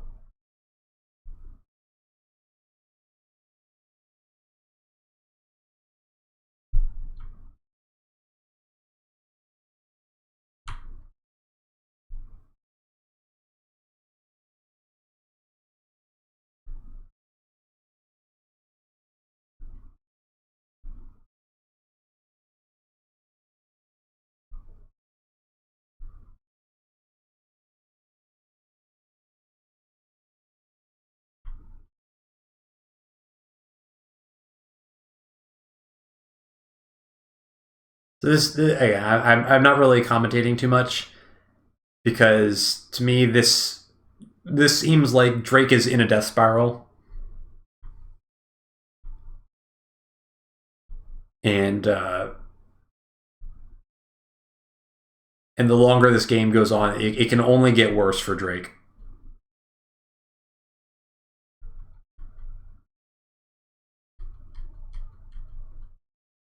Let me tell you what's going to happen here, okay? So Rip already dealt with the potential counterattack.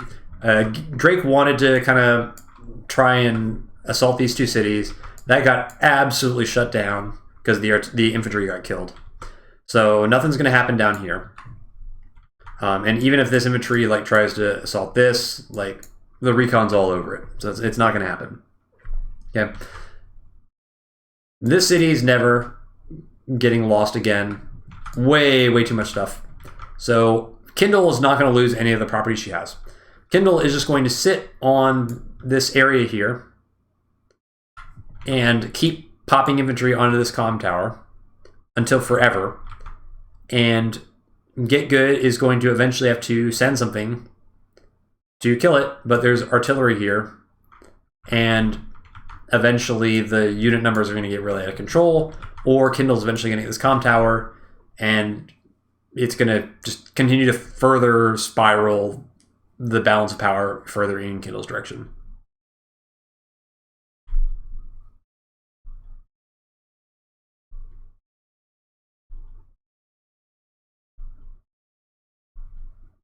That's so nice.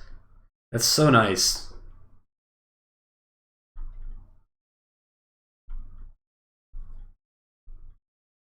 Yeah, and you can just keep join gapping. And what is Drake gonna do now?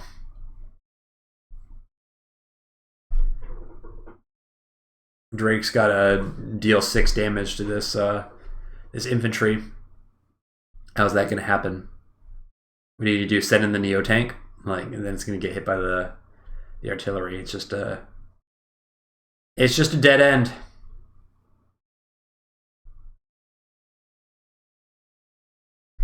Yeah, I mean, you get a first hit on this tank, but this artillery's on a on a lab. Yeah, it's not enough.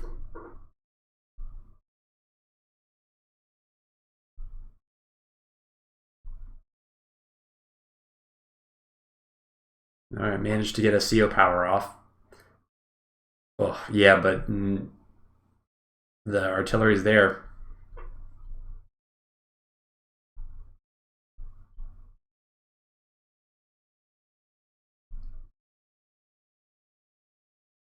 And that's a resign. What a game. What a game. This is one of the highest level Fog games that I've ever seen. Truly. Really good stuff.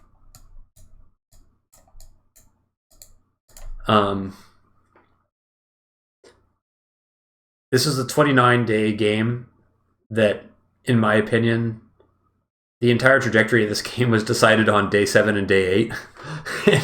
and then Drake just lived with the consequences of his decisions for the next 20 days. It's kind of a weird situation, because even though Drake is the losing CO here, I kind of feel like if Drake doesn't just concede the comm tower immediately, that Drake might actually be the better pick on this map. That's kind of how I felt. But I mean, Kindle's so fun though. Like, and Rip's Kindle is amazing. Like, it's so fun to watch because you see so many of the little things. Even kind of for me, this is kind of a casual watch of this game, and I just enjoying the strategic brilliance was really fun to watch. So let's take a look at the full vision really briefly. This replay has gone on for a really long time, and I'm very tired, and I want to stop talking. Which, I mean, that's when you know things have gone on for a long time, when I want to stop talking. Let's get our full vision here.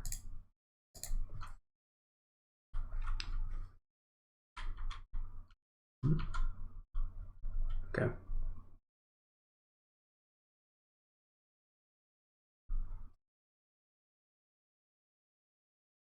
Yeah, I think as Drake, like, I don't know. I don't like this opener. I don't like this opener, and yeah, I think that, I mean, just imagine this is, one tower against one tower for 25 turns instead of 1 against 0. It seemed like it mattered so much. I think Rip was actually kind of wobbly. Yeah, right around this point, I kind of felt like it was a little bit scary for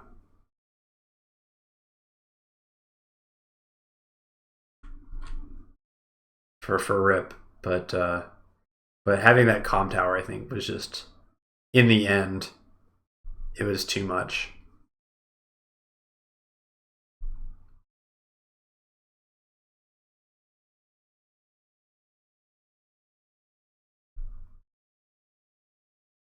Yeah, like right here, like it doesn't look terrible at this point.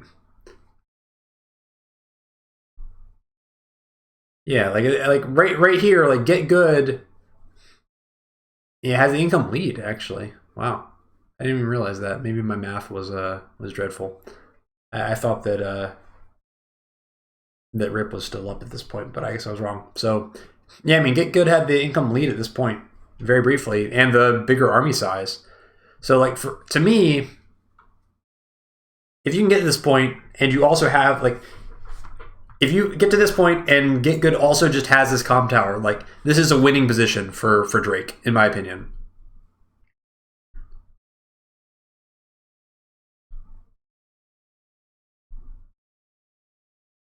Yeah, I mean, like, this position looks great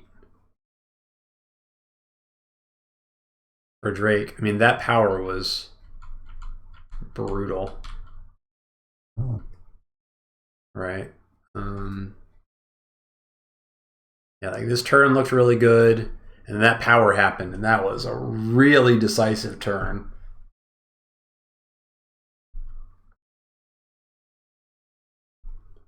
Still very even, but then getting these cities down here, flipping it to a 3K the other way. Wow, I mean, still, like, it's not looking terrible. Now it's looking terrible.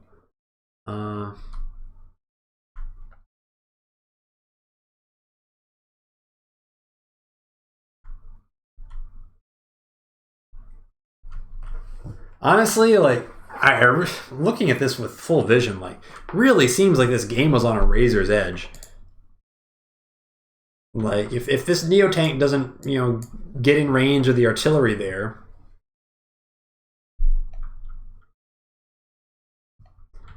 and if GetGood doesn't, lose a tank really needlessly up here. I guess he attacked the recon, but regardless, like, if he doesn't lose this city for a little while, it seems like there's potential for Drake to grind it out.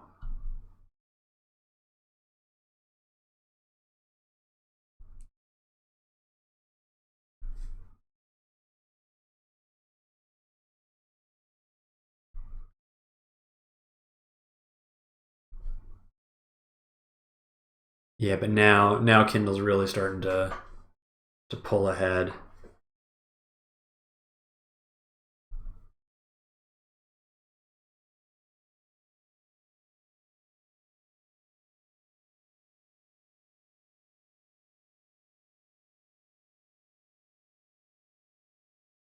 Almost wonder if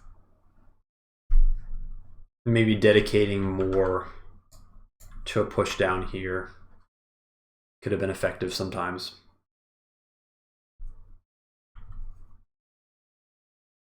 But yeah, like, that was the counterattack here was just absolutely crushing. Yeah, it's just well set up by Rip. Like, this really, it felt like Rip was winning by more as I watched this game, and I'm looking now at, like, kind of the unit values and the unit counts, and it's like, it was actually really close the whole way through.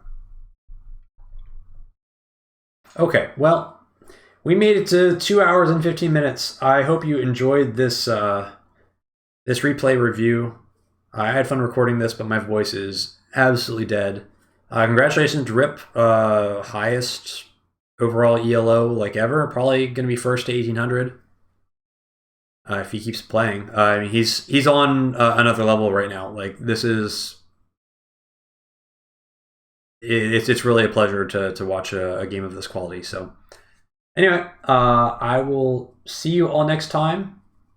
Thanks for watching if you're still here by the end, and have a lovely summer. We'll see you then, whenever that is. I need to sleep.